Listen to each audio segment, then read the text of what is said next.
Hello everyone, स्वागत है आपका आज के इस सेशन में और मैं हूं आपका नट वाला भैया। हाँ जी, चलिए करते हैं आज के सेशन की शुरुआत। जी बिल्कुल, आपने थंबनेल बिल्कुल सही देखा। आज हम लोग जो है वो कंप्लीट रिवीजन करने वाले हैं पूरे यूनिट की। किसकी? बिजनेस कम्युनिकेशन की। आज से हमारी जो है पूरी की पूरी सीरीज स्टार्ट होने जा रही है, जिसमें एक दिन हम करेंगे आपके पूरा का पूरा होल यूनिट का रिवीजन और उसके अगले दिन तुरंत ही हम करेंगे उसके सारे प्रीवियस ईयर्स के क्वेश्चन। तो भैया तैयार हो जाइए। आपकी रणनीति यानी कि आपकी जेआरएफ की जो आगे बढ़ने की तरीका है, उसमें हम जो नया तड़का लगाने वाले हैं वो इस तरीके का है। क्या है कि भैया पहले हम आपको कराएंगे पूरा का पूरा रिवीजन और उस रिवीजन के बेस पर जो है आपको अगले दिन मिल जाएगा प्रीवियस ईयर क्वेश्चन। बात बन जाएगी अपनी। हम जेआरएफ आराम से कर सकते हैं। जी सर, बिल्कुल आसानी से कर सकते हैं। तो आज देखिए, हमने ऑलरेडी कितना 21 लेक्चर्स लगा रखा है। किसमें सर? हमारे वीडियोस में। उस 21 लेक्चर को आज एक वीडियो में कवर करने जा रहे हैं। उसमें 60 पेजेस का हमारा बुक था। आइए उस बुक के थ्रू हम पहले एक एक चीज समझने की कोशिश करते हैं, इजीली, बहुत आसान तरीके से। पूरे वीडियो अंत तक देखिएगा, मैं यकीन दिलाता हूं कि आपको क्या है, पूरा कम्युनिकेशन में कहीं कोई दिक्कत नहीं आएगी। चलिए तो अब शुरू करते हैं। क्या?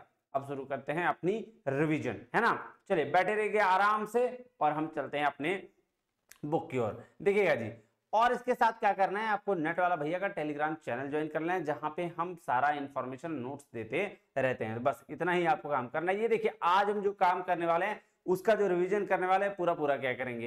इंट्रोडक्शन क्या होगा आपका, कम्युनिकेशन कैसे है, types of communication, effective communication, उसके barriers, classroom communication, traditional models of communication, mass media and society, और एडिशनल टॉपिक अगर कुछ है तो उसमें भी हम कवर करने वाले हैं। तो ज्यादा लेट ना करते हुए चलते कहां? चलते हैं भैया आपके रिवीजन की ओर। आइए चलिए शुरू करते हैं और उससे मिलेगी हमको क्या? सक्सेस। आइए तो सबसे पहले शुरू करते हैं क्या?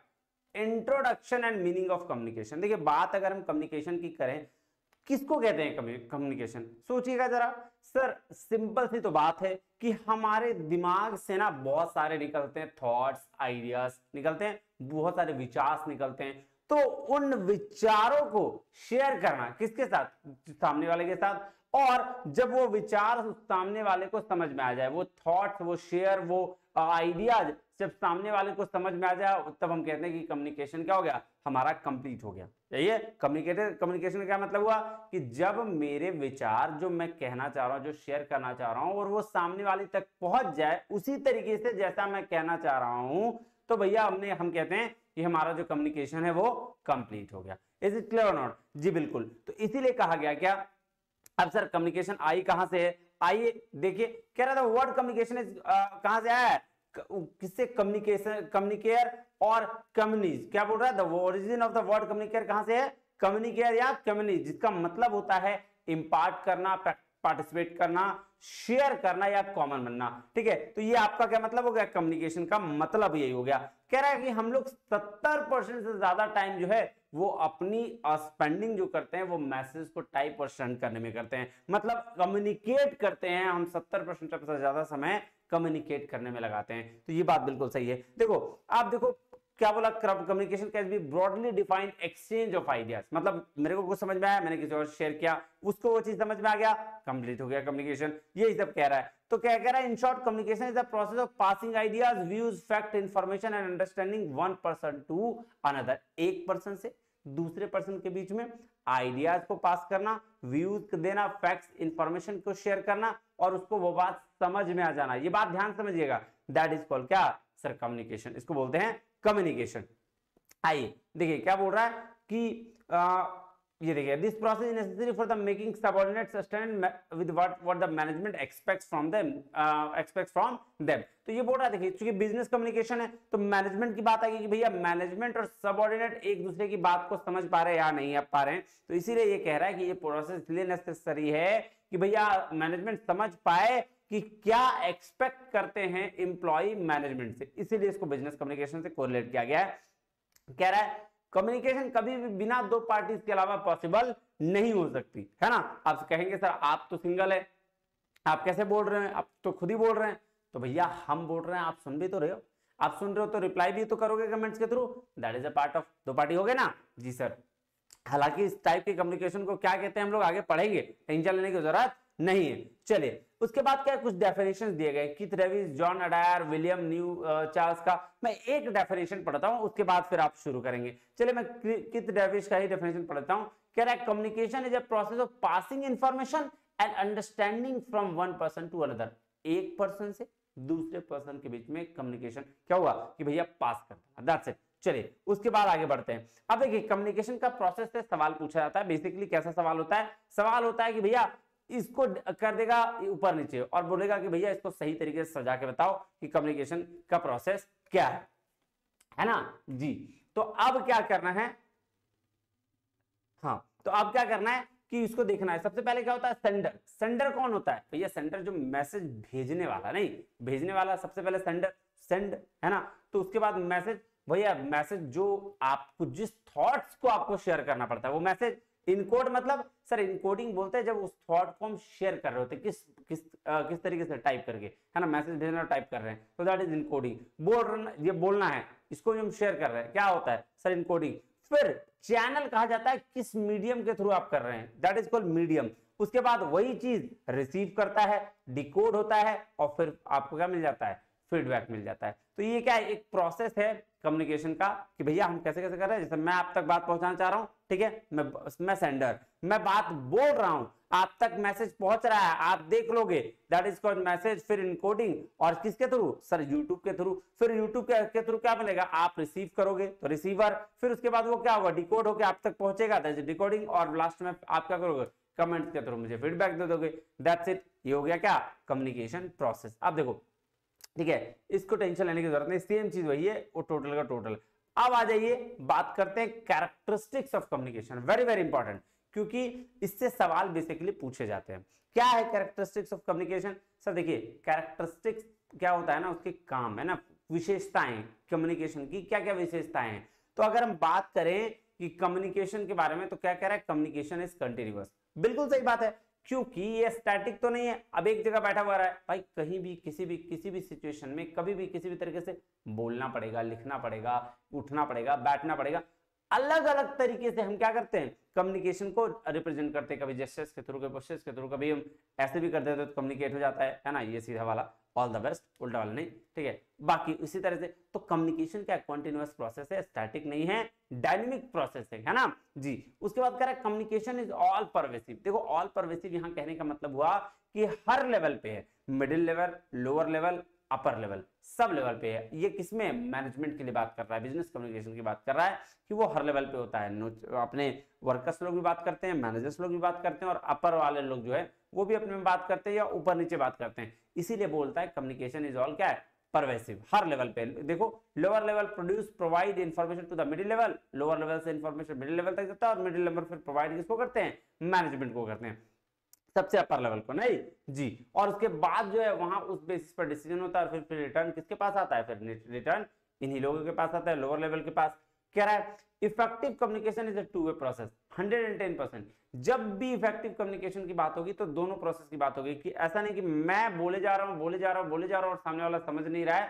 सामने वाले की तरफ से जब तक फीडबैक ना आ जाए, मतलब यस नो ना कर दे, तब तक ये नहीं माना जाता है कि भैया कम्युनिकेशन इफेक्टिव हुआ। और इसके लिए कोल एंड चान का मॉडल है, हम लोग आगे पढ़ेंगे, बिल्कुल डेफिनेट पढ़ेंगे, है ना। चलिए उसके बाद अगर हम बात करें तो होता है communication is always with a context and relationship aspect. ये बात बिल्कुल सही है कि कम्युनिकेशन जब भी हम कोई बात कर रहे होंगे तो वो किसी ना किसी संदर्भ में बात कर रहे होंगे। ऐसा नहीं एवं ही कुछ भी कभी भी किसी भी तरीके से बोल दी, ऐसा नहीं होता है।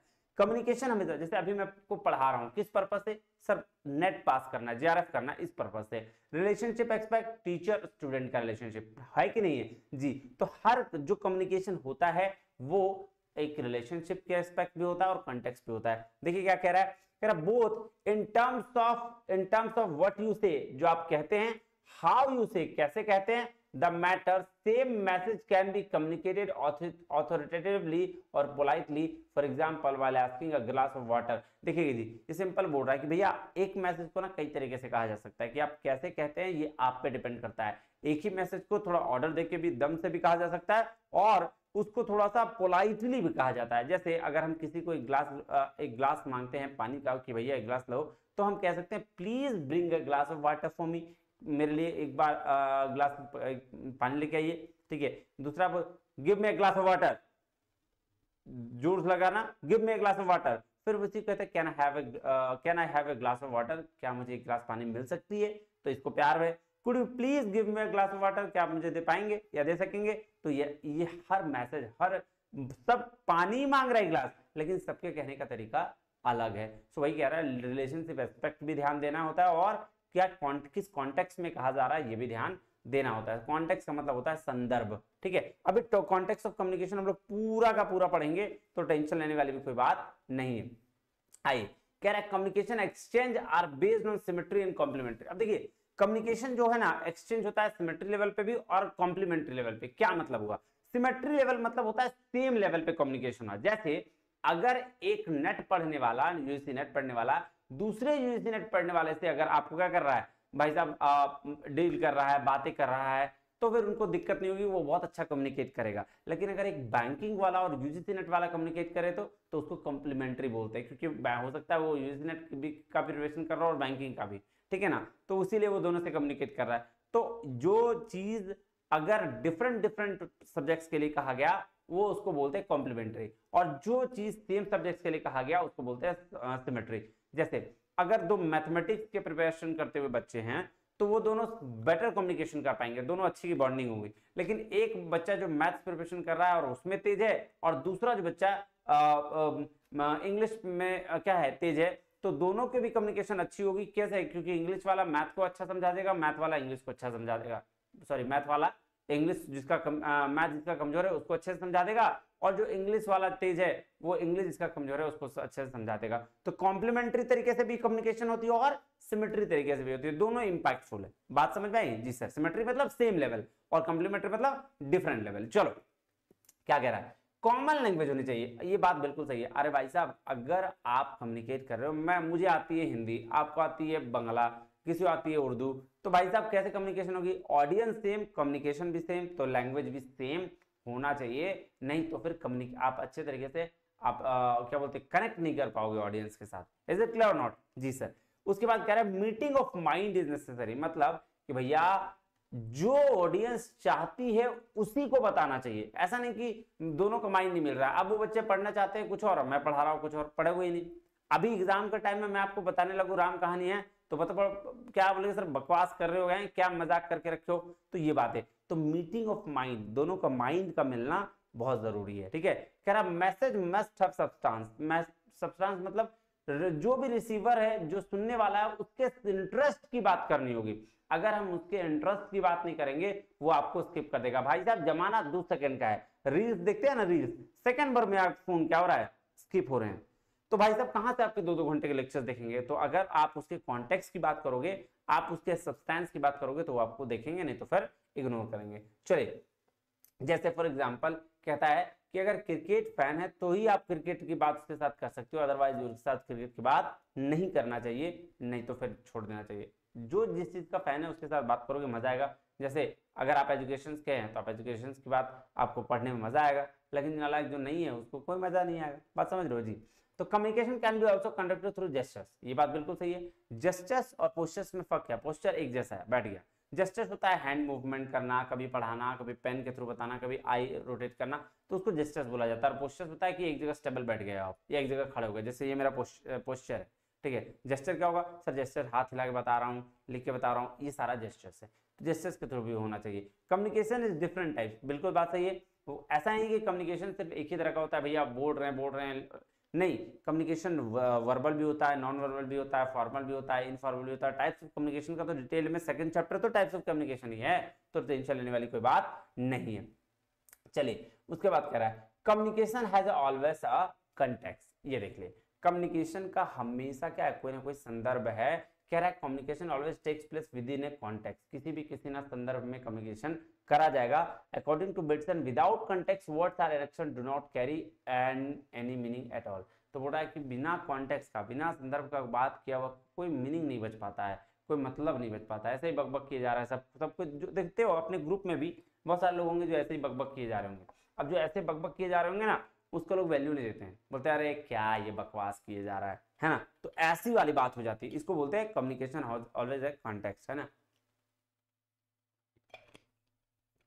चलो अब हम बात करते हैं कम्युनिकेशन कॉन्टेक्स्ट या डायमेंशन की, ठीक है।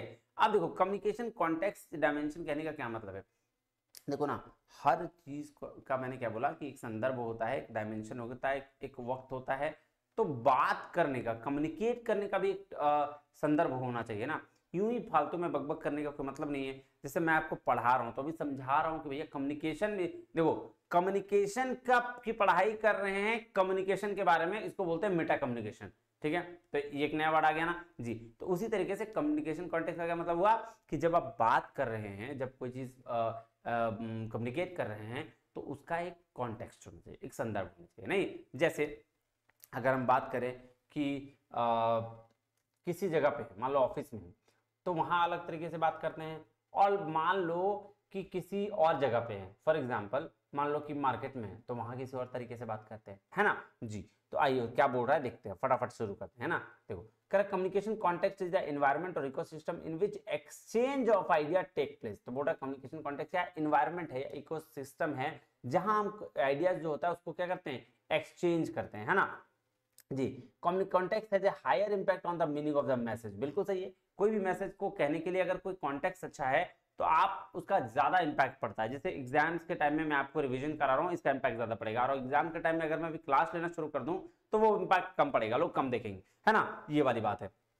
आ जाओ, क्या कह रहा है, if receiver is able to understand context, then there is a high tendency of him to interpret the message appropriately, but if he is not unable to understand the context, then it will be lead to misinterpretation of the message। ये बात बिल्कुल fact है कि अगर आप किसी से communicate कर रहे हो, ठीक है, तो अगर आप उसके हक की बात कर रहे हो, आप उसको समझा पा रहे हो अच्छे से, तो वो तो बात ठीक है, उसको समझ में आ गया तब तो ठीक है। लेकिन अगर वो समझ नहीं पा रहा है आपके द्वारा बताई गई बातों को, तो वो क्या करेगा, वो मैसेज को मिस इंटरप्रेट कर देगा, मतलब बोलेगा अरे यार वो क्या क्या बोल रहा है, उसको कुछ समझ में आता ही नहीं है। तो दैट्स द क्या, कम्युनिकेशन कॉन्टेक्स्ट। आ जाओ, अब उसके टाइप्स होते हैं, क्या कह रहा है, पहला टाइप क्या है, फिजिकल कॉन्टेक्स्ट। फिजिकल कॉन्टेक्स्ट क्या मतलब होता है कि जब फिजिकल कॉन्टेक्स्ट का मतलब एकदम सीधी समझ लो कि जब आप जहां हो वहां पे कम्युनिकेशन कैसी हो रही है। फॉर एग्जांपल अगर हम बात कर रहे हैं कि मार्केट में हम हैं, तो मार्केट में जहां हम अवेलेबल हैं वहां अगर कोई आ गया और हमसे बात किया तो नॉर्मली हम बात कर लेते हैं, लेकिन अगर हम लाइब्रेरी में हैं और वहां अवेलेबल हैं तो वहां कैसे बात करेंगे। अगर हम क्लासेस में हैं तो वहां है, वहां अलग करने का बात करने का तरीका बिल्कुल अलग होगा। तो वही कह रहा है, it relates to the place of communication, किससे है कि जहां आप है, जिस जगह पे आप है ना, उससे रिलेट करता है फिजिकल कॉन्टेक्स्ट। किससे रिलेट करता है, प्लेस ऑफ कम्युनिकेशन की, जहां बातचीत हो रही है। Depending upon the place of communication the way of interaction differs. For example the way you interact in the market और a party is different from how you talk to your friend in the library. देख लो, बोल रहा है ना कि एक party में या मार्केट में जिस तरह से आप बिहेव करते हो उससे कई गुना डिफरेंट होता है जब आप एक फ्रेंड से बात करते हो लाइब्रेरी में। बात समझ में आई जी सर। दूसरा है हिस्टोरिकल कॉन्टेक्स्ट। अब देखो हिस्टोरिकल कॉन्टेक्स्ट का ना बड़ा बेस्ट एग्जांपल है मेरे पास। क्या सर, आप हर किसी ने ना बचपन में अपने टीचर से मार खाई होती है, बिल्कुल मार खाई होती है। और बचपन में जब एक बार मार खाते हैं ना तो हम बदमाशियां ज्यादा करते हैं, तो बच्चे बदमाशी अगर ज्यादा करते हैं तो एक बार मार खा लिया, मान लो कि किसी गलती पे, मान लो कोई वो इधर से उधर दौड़ रहा था और उस पर टीचर ने लगा दिया एक कान के नीचे जोर से, ठीक है।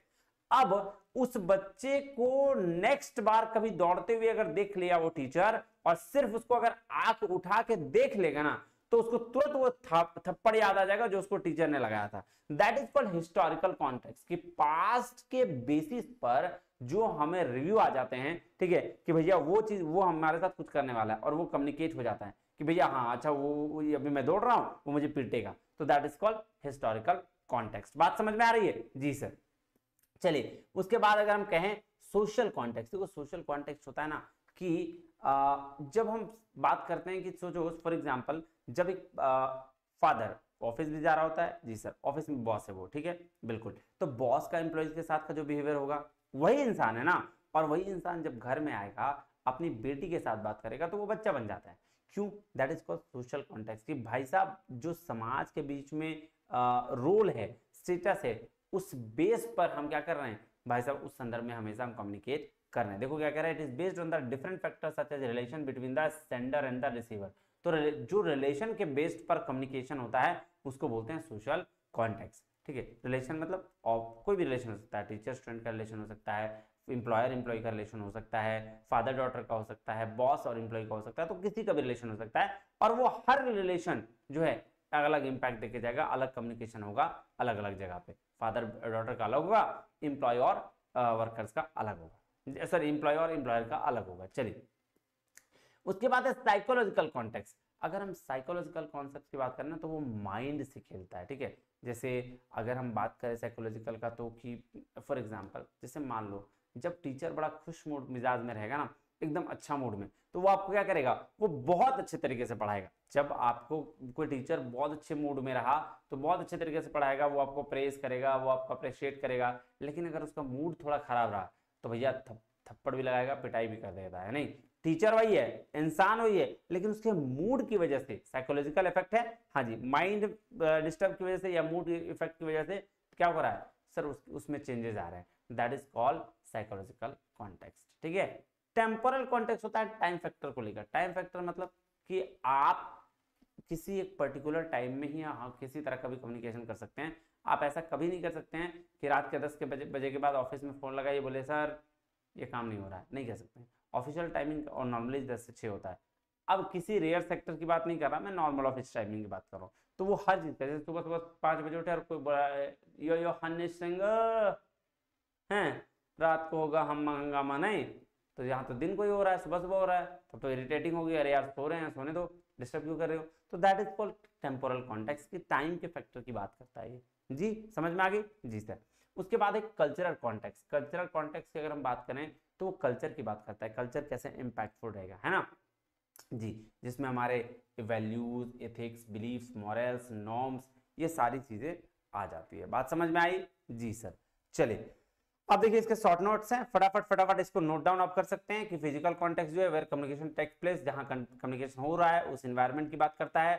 डिस्टेंस बिटवीन द पार्टिसिपेंट्स की बात करता है, सीटिंग की बात करता है, टाइम ऑफ द डे की बात करता है। सोशल कॉन्टेक्स्ट की अगर हम बात करें तो नेचर और रिलेशनशिप की, रिलेशनशिप कैसा है, एम्प्लॉयर एम्प्लॉय का है, डॉटर सन का है, किस तरह से डॉटर और फादर का है, किस तरीके का रिलेशनशिप है, हम उसकी बात करते हैं। अगर बात करें हिस्टोरिकल का तो the background of the previous communication, जो प्रीवियस कम्युनिकेशन हुआ है उसकी बैकग्राउंड की बात करते हैं। साइकोलॉजिकल में मूड्स एंड फीलिंग्स की बात होती है, और कल्चरल में values, beliefs, attitude, social hierarchies, religion, notion of time, roles of participants की बात होती है। तो ये हो गया क्या, ये हो गया आपका कॉन्टेक्स्ट ऑफ द कम्युनिकेशन। अब आ जाओ फंक्शंस की बात करते हैं कि क्या क्या फंक्शंस ऑफ कम्युनिकेशन है।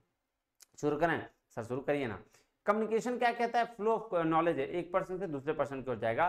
लर्निंग, ट्रेनिंग और डेवलपमेंट में, स्किल डेवलपमेंट में काम होता है। आपका कहता है कि कम्युनिकेशन जो है गोल्स और टारगेट को अचीव करने के लिए बड़ा इफेक्ट होता है। इसेंशियल है प्लानिंग में, जो टारगेट को फुलफिल करता है। रिस्पॉन्स क्या बोल रहा है, कम्युनिकेशन प्रोसेस का पार्ट है कि रिस्पॉन्स करना, जैसे मैंने बोला और आपने कमेंट करके बताया, that is called response.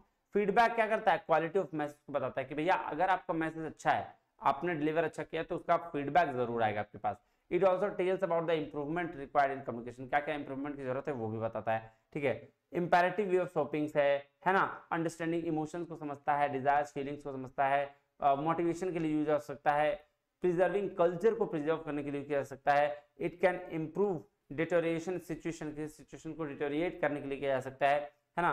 Convey the information clearly, concisely, effectively और कॉन्क्रीट मैनर में कहने भी के लिए भी किया जा सकता है। ये देखिए, चलिए अब हम पढ़ते हैं डिफरेंट टाइप ऑफ फंक्शंस। देखो जो मेन फंक्शंस के टाइप है मैं हम उसकी बात करते हैं। आ जाओ, देखो मैक्रो फंक्शंस, इससे सवाल पूछे जाते हैं। देखो अगर हम इमोटिव, कुछ फंक्शंस हैं, इमोटिव फंक्शन मतलब होता है इमोशनल, जब हम कम्युनिकेशन करते हैं, जैसे जैसे मान लो किसी का कुछ तबियत खराब हो गया, बहुत तेज है, अपने दोस्त हैं, कहते हैं शिट यार, फिर या फिर बहुत खुश होते हैं, ओह क्या बात है, ठीक है, या फिर कोई दिक्कत तरह हो जाती है, ओ माय गॉड ये हो गया, ओ नो शिट ऐसा हो गया, तो ये क्या एक तरह का इमोशंस है। या फिर बहुत ज्यादा हो जाता है, बोलते हैं ये हो रहे, ये सब बोलते हैं ना, तो that is called emotive function, जहां हम अपने इमोशंस को एक्सप्रेस कर रहे होते हैं, इनर स्टेट ऑफ माइंड में ना, वो उसको बोलते हैं इमोटिव फंक्शन। डायरेक्टिव फंक्शन होते हैं जब हम किसी को बोलते हैं, डायरेक्शन दे रहे होते हैं कि भैया ये काम मेरे लिए कर दो, ये काम कर दो मेरे लिए, एक गिलास पानी लेके आओ, एक गिलास ये करो, तो उसको बोलते हैं डायरेक्टिव फंक्शन। फैटिक फंक्शन होता है जब हम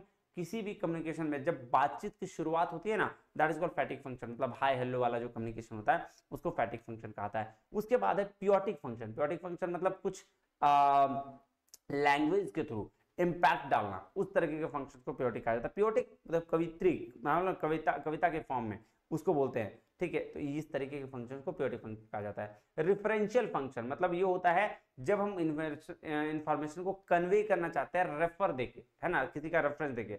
मेटालिंग्विस्टिक फंक्शन मतलब लैंग्वेज की तरह से, है ना, इसको बोलते हैं हम लोग क्या, मेटालिंग्विस्टिक। कॉन्टेक्चुअल किसी संदर्भ में अगर कोई बात कहा जाता है उसको बोला जाता है कॉन्टेक्चुअल फंक्शन। चलो अब आ जाओ, ये मेन है, बहुत क्वेश्चन पूछे जाते हैं इससे। 4 फंक्शन, क्या क्या, डिनोटेशन, कॉनोटेशन, सिमाइल और मेटाफोर। डिनोटेशन बोलते हैं डिक्शनरी मीनिंग को, मतलब जो चीज है एज इट इज उठा के वैसा उसको पता चल गया, उसको बोलते हैं डिक्शनरी मीनिंग, जिसको ऑब्जेक्टिव मीनिंग भी कहा जाता है, ठीक है। जैसे डिनोटाइन मतलब क्या कह रहा है, देखो, if you look up the word snake in the dictionary you will discover that one of its denotative meanings of any numerous जैसे scaly, legless, sometimes venomous reptiles। तो अगर आप वही डिक्शनरी मीनिंग मतलब सीधा सीधी ऑब्जेक्टिव मीनिंग, कि अगर आप स्नेक के बारे में फाइंड करोगे तो वहां पता चलेगा क्या लेगलेस होता है, स्केली होता है, ये सब चीज आपको पता चलेगा, ठीक है। उसको बोलते हैं डिक्शनरी मीनिंग, ठीक है। लेकिन अगर कॉनोटेशन की बात करें तो वो फीलिंग की बात करता है, वो सब्जेक्टिव बात करता है, लॉन्ग टर्म की बात करता है, ठीक है। इसीलिए इसको फिगरेटिव मीनिंग भी कहा जाता है। तो denotation dictionary meaning, connotation subjective, emotions moods की बात करता है, ये है ना, इसलिए क्योंकि इमोशंस जो भर भर के निकलते हैं, इसीलिए कहा जाता है कि ये क्या है, ये कॉनोटेशन है। सिमाइल और मेटाफोर होता है जब आप कोई दो चीज में डिसिमिलैरिटीज कर रहे होते हो, उसको बोलते हैं क्या, सिमाइल। मतलब कंपैरिजन करते हो कि दो अलग अलग चीजों का। जैसे अगर मैं ये कहूं कि मेरी गर्लफ्रेंड जो है एकदम कद्दू जैसी है, ठीक है, मतलब मेरी नहीं, समझ लो, ठीक है, किसी की गर्लफ्रेंड कद्दू जैसी है, मतलब वो कद्दू नहीं है, कद्दू जैसी है ना, मतलब मोटी है, ठीक है, ऐसा कह सकते हैं।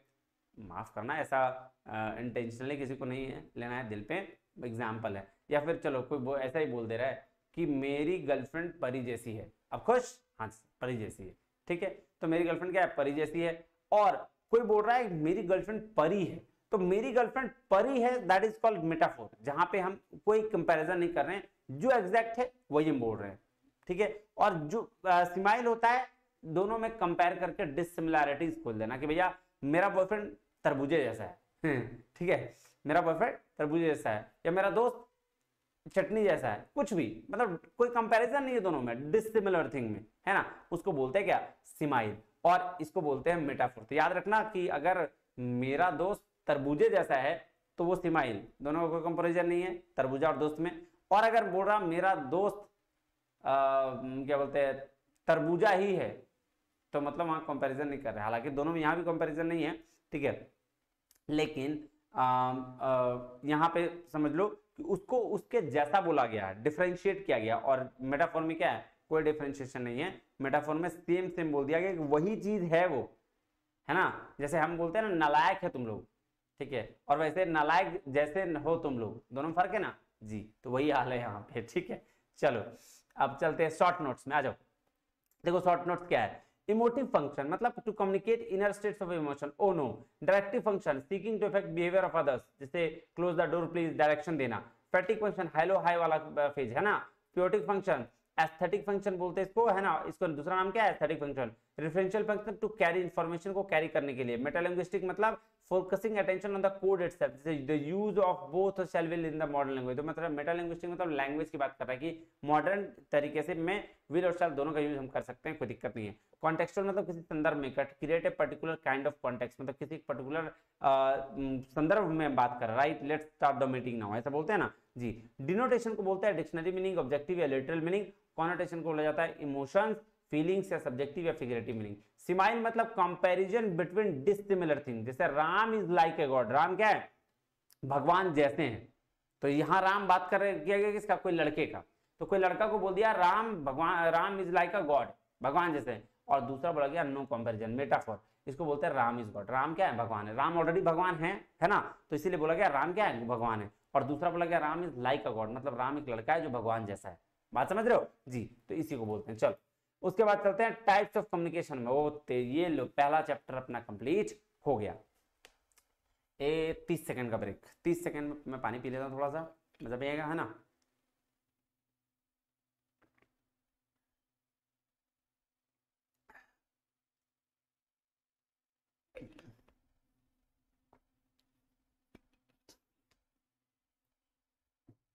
चलो उसके बाद अब चलते हैं टाइप्स ऑफ कम्युनिकेशन में। बात समझ में आ रही है जी सर? चलिए टाइप्स ऑफ कम्युनिकेशन में देखिए, रिलेशनशिप के बेस्ड पर अलग अलग तरीके से, रिलेशनशिप के बेस्ड पर, based on direction, structure, on the channel, हम लोग एक एक बार फटाफट डिस्कस करेंगे, फिर थोड़ा थोड़ा पढ़ते के निकलेंगे। हम यह मैं शुरू में ही डिस्कस कर दे रहा हूं, ठीक है। आ जाओ, देखो रिलेशनशिप के बेस पर अगर हम बात करें तो 5-6 तरह की कम्युनिकेशन है। पहला, ध्यान से समझना है, एक एक लाइन में सारी चीजें खत्म होगी। इंट्रापर्सनल, जब हम खुद से बातचीत करते हैं। इंट्रापर्सनल क्या होता है? जब हम खुद से बातचीत करते हैं, जैसे हम लोग बोलते हैं ना, ओ गॉड, ओ शिट, अरे ये काम, अपने अपने में बड़बड़ाना, दैट्स कॉल्ड क्या? इंट्रापर्सनल। ट्रांसपर्सनल इंट्रापर्सनल का ही एक अबव लेवल है, जब हम ऊपर वाले से प्रे करते हैं, जब हम योगा अभ्यास में चले जाते हैं, जब हम थोड़ा सा कनेक्ट करते हैं गॉड से और उस समय बातचीत करते हैं, दैट्स कॉल्ड क्या? ट्रांसपर्सनल। चैंटिंग करना इंट्रापर्सनल, लेकिन अगर चैंटिंग के थ्रू इंटरनल कनेक्ट बनाना गॉड से, दैट इज कॉल्ड ट्रांसपर्सनल। फिर आ जाइए इंटरपर्सनल में। इंटरपर्सनल वो कम्युनिकेशन होता है जहां इंटर वर्ड दिखा, मतलब दो लोगों के बीच का कम्युनिकेशन का बात कर रहा है वो, दैट इज डियाडिक कम्युनिकेशन। तो इंटरपर्सनल मतलब दो लोगों के बीच की कम्युनिकेशन की बात कर रहा है। ग्रुप कम्युनिकेशन की जहां भी बात होगी, वहां कम्युनिकेशन 3 से 15 लोगों के बीच की या 20 लोगों के बीच की बात होगी, ठीक है। जैसे फॉर एग्जांपल एक क्लास में 20 लोग हैं और टीचर पढ़ा रहा है, that is called group communication. क्या है? Group communication. लेकिन अगर बात करें पब्लिक कम्युनिकेशन की, तो पब्लिक कम्युनिकेशन वो कम्युनिकेशन होगा जहां पे एक या एक से ज्यादा लोग बहुत सारे लोगों को रिप्रेजेंट कर रहे हैं। जैसे नेता जो है भाषण देते हैं, तो वहां पे स्टेज में बहुत सारे लोग बैठे होते हैं, जी सर, और वो उसको बोलेंगे क्या? Public communication. मास कम्युनिकेशन क्या होगा? मास कम्युनिकेशन वो कम्युनिकेशन होगा जो मन की बात मोदी जी करते हैं, मतलब एक आदमी पूरे होल इंडिया के में आपका पहुंचा रहा है क्या? Information, that is called mass communication, इसलिए नाम इसका दिया गया मास, ठीक है। चलो ये हो गया। अब आ जाओ थोड़ा सा चलते हैं किसमें? डायरेक्शन बेस्ड में। वर्टिकल, हॉरिजॉन्टल, अपवर्ड, डायगोनल, ये सारा। अरे भाई साहब, वर्टिकल कम्युनिकेशन उसको बोलते हैं जो टॉप टू डाउन और डाउन टू अप, मतलब अगर बिजनेस की बात करें तो मैनेजमेंट जो है वर्कर से बात कर ले, वर्कर जो है मैनेजमेंट से बात कर ले, ये दोनों एक दूसरे से जब बात करते हैं इसको वर्टिकल क्या बोला जाता है? वर्टिकल बोला जाता है कम्युनिकेशन। हॉरिजॉन्टल कम्युनिकेशन होता है जब सेम लेवल पे बात होती है, जब एक मैनेजर, प्रोडक्शन मैनेजर जब एक फाइनेंशियल मैनेजर से बात करेगा, जब एक एचआर मैनेजर से बात करेगा, that's type of is called horizontal, है ना, कम्युनिकेशन। या फिर वर्कर अपने नीचे वाले जो लोग हैं वो लोग एक दूसरे से बात करेंगे, that is horizontal communication. Upward communication कहा जाता है, देखो वर्टिकल का पार्ट ही अपवर्ड और डाउनवर्ड है, वर्टिकल का एक साइड डाउनवर्ड अपवर्ड होता है। अपवर्ड मतलब नीचे से ऊपर बात करना, मतलब अगर कोई लोअर क्लास का, जो लोअर क्लास मतलब लोअर लेवल मैनेजमेंट जो है या लोअर लेवल ऑफ पीपल जो है वो बात अगर करते हैं अपर लेवल ऑफ मैनेजमेंट से, उसको बोलते हैं अपवर्ड कम्युनिकेशन। डाउनवर्ड कम्युनिकेशन मतलब जब मैनेजमेंट बात करेगा वर्कर से, that is called downward communication. और डायगोनल, डायगोनल मतलब होता है कि सीधा ऊपर वाला का एकदम सबसे नीचे वाला बात कर ले, ठीक है। जैसे फॉर एग्जाम्पल मैं बताता हूं आपको, जैसे अगर ये प्रोसेस इंफॉर्मेशन पहुंचाने का कैसे है, मान लो वर्कर्स है तो वर्कर्स के थ्रू जाएगा lower level management, lower level management से मिडिल, मिडिल से अपर जाता है, इस तरह प्रोसेस जाता है, जी सर। लेकिन अगर लोअर लेवल वाला जो है यानी कि वर्कर जो डायरेक्ट चल जाए मैनेजमेंट के पास, दैट इज कॉल्ड डायगोनल, है ना, कि बीच में दोनों को छोड़ दिया और फांग गया, that is called diagonal communication. उसी तरीके से बेस्ड ऑन ऑर्गेनाइजेशन, क्या बोलते हैं, ऑर्गेनाइजेशन स्ट्रक्चर के हिसाब से है, इसमें होता है फॉर्मल और इनफॉर्मल कम्युनिकेशन। अब अगर हम फॉर्मल कम्युनिकेशन की बात करें ना, तो जो ऑफिस में होती है फॉर्मल, है ना, स्ट्रक्चर्ड वे में जो कम्युनिकेशन होती है एकदम बिना फालतू बकवास किए हुए, ठीक है, उसको बोलते हैं हम लोग फॉर्मल कम्युनिकेशन। इनफॉर्मल कम्युनिकेशन की बात करें तो बिजनेस के बाद, जैसे बिजनेस का जो टाइमिंग है 10 से 6, 9 से 8, जो भी टाइमिंग है, उस आवर के बाद जो उस आवर की बात के बाद की कम्युनिकेशन बातचीत होती है उसको हम लोग इनफॉर्मल कम्युनिकेशन कहते हैं, ठीक है। जैसे मान लो ऑफिस में 10 से जॉब कर रहे हैं, उसके बाद आए दिन भर ऑफिस में क्या हुआ बात कर रही है, पता है आज तो ऑफिस में ऐसे हुआ था, वैसे हुआ था, ये वो बला बला बला बला बला, दैट्स कॉल्ड इनफॉर्मल कम्युनिकेशन, ठीक है। उसके बाद है चैनल के बेस पर वर्बल और क्या होता है, नॉन वर्बल। वर्बल कम्युनिकेशन को सबको लगता है भाई बोल कर ही होता है, नहीं, वर्बल ऑरल और रिटन दोनों होता है। वर्बल बोलकर भी कर सकते हैं, लिख कर भी कर सकते हैं, इसको वर्बल कम्युनिकेशन कहा गया है। और नॉन वर्बल कम्युनिकेशन होता है जो हम जेस्चर्स पोस्चर्स के थ्रू बात करते हैं, जो हम बात करते हैं सिंबल्स के थ्रू, साइन के थ्रू, है ना। जैसे अगर आग दिखाकर बात कर रहे हैं, अगर हैंड मूवमेंट्स कर रहे हैं, ठीक है, हैप्टिक्स कर रहे हैं, आगे हम लोग पढ़ेंगे, एक एक चीज पढ़ेंगे, टेंशन लेने की जरूरत नहीं, मैं ओवरव्यू अभी बता दे रहा हूँ। चलो तो अब शुरू करते हैं, फटाफट पढ़ना है ना, ज्यादा लेट ना करते हुए। चलो देखो, सबसे पहले अगर हम बात करें इंट्रापर्सनल, तो कह रहा है it is communication within the individual almost all the time, हर समय क्या होता है, अपना अंदर रहेगा, है ना, including talking to oneself, खुद से बातचीत करना, लिसनिंग टू वन सेल्फ, खुद से सुनना, और रिलेटिंग टू वन सेल्फ, खुद से ये करना, ठीक है। जैसे muttering, oh my God, oh no, when trouble में हो, now, wow and thank God are the few examples of intrapersonal communication. तो भाई साहब जब खुशी में हो तो वाओ थैंक यू और थैंक गॉड, और जब दुख में हो तो भाई साहब oh my God, oh no, ऐसा करते हैं ना, इसको इंट्रापर्सनल कहा जाता है। ट्रांसपर्सनल कम्युनिकेशन होता है जब आप किसी स्पिरिचुअल डोमेन पे बात कर रहे जा रहे हो। देखो, a type of communication level in which converse या communicate with the spirit of someone higher power is called transpersonal communication, ठीक है। तो सेल्फ बिलीफ की वजह से ऊपर वाले से बात करते हैं, it takes place within the personal spiritual domain, है ना, ये पे। The purpose of the transpersonal communication is to realize selfhood, enhance spirituality and answer question that are spiritual in nature. तो स्पिरिचुअलिटी की बात अगर हम करें, थोड़ा सा अपग्रेड कर लें ट्रांसपर्सनल सॉरी इंट्रापर्सनल को, तो उसको ट्रांसपर्सनल कहा जाता है। अब अगर इंटरपर्सनल की बात करें तो टर्म इसको क्या बोलते हैं, डीआरडी कम्युनिकेशन बोलते हैं, या फिर it is universal from face to face routine communication between two people both sending and receiving message. तो दो पर्सन के बीच में अगर आमने सामने बात हो रही है, नहीं भी हो रहा है तो आमने सामने मतलब है नहीं, लेकिन दोनों के बीच में आमने सामने बात होना, चाहे किसी भी थ्रू हो, किसी भी मोड से हो, उसको हम लोग क्या बोलते हैं, उसको बोलते हैं इंटरपर्सनल। मे बी फॉर्मल हो, इनफॉर्मल हो, वर्बल हो, नॉर्मल हो, कुछ भी हो सकता है, दो पर्सन के बीच में होना चाहिए। Place anywhere means of word, sound, facial expression, gesture, posture, क्या हो रहा है, कुछ भी हो सकता है।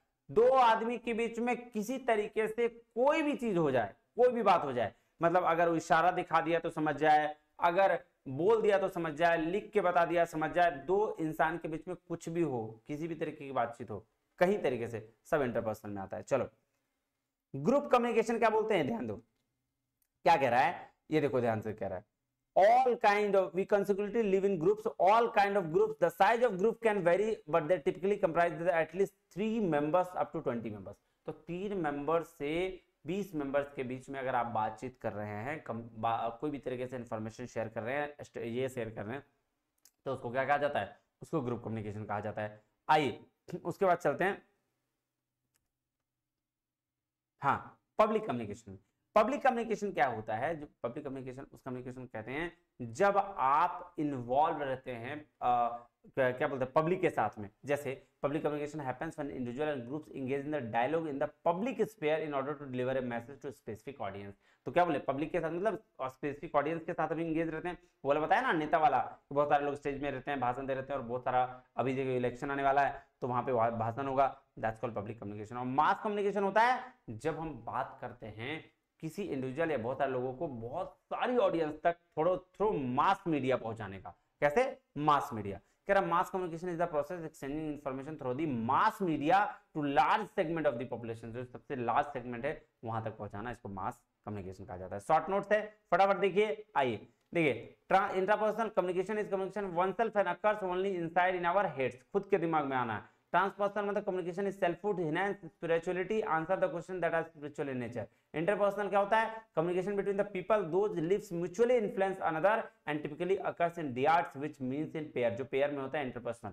फिर ग्रुप्स में मतलब अकर व्हेन 3 और more people communicate with the achieved shared गोल। बोलो भाई साहब 3 या उससे ज्यादा लोग, 20 लोग जो है वो अगर बात करते हैं अपने डिजायर गोल को अचीव करने के लिए, तो उसको group communication. Public communication is centre focused and typically occurs when person convey information to an audience. Audience को जब कोई इंफॉर्मेशन कन्वे किया जा सकता है ना, ऑनलाइन ऑफलाइन।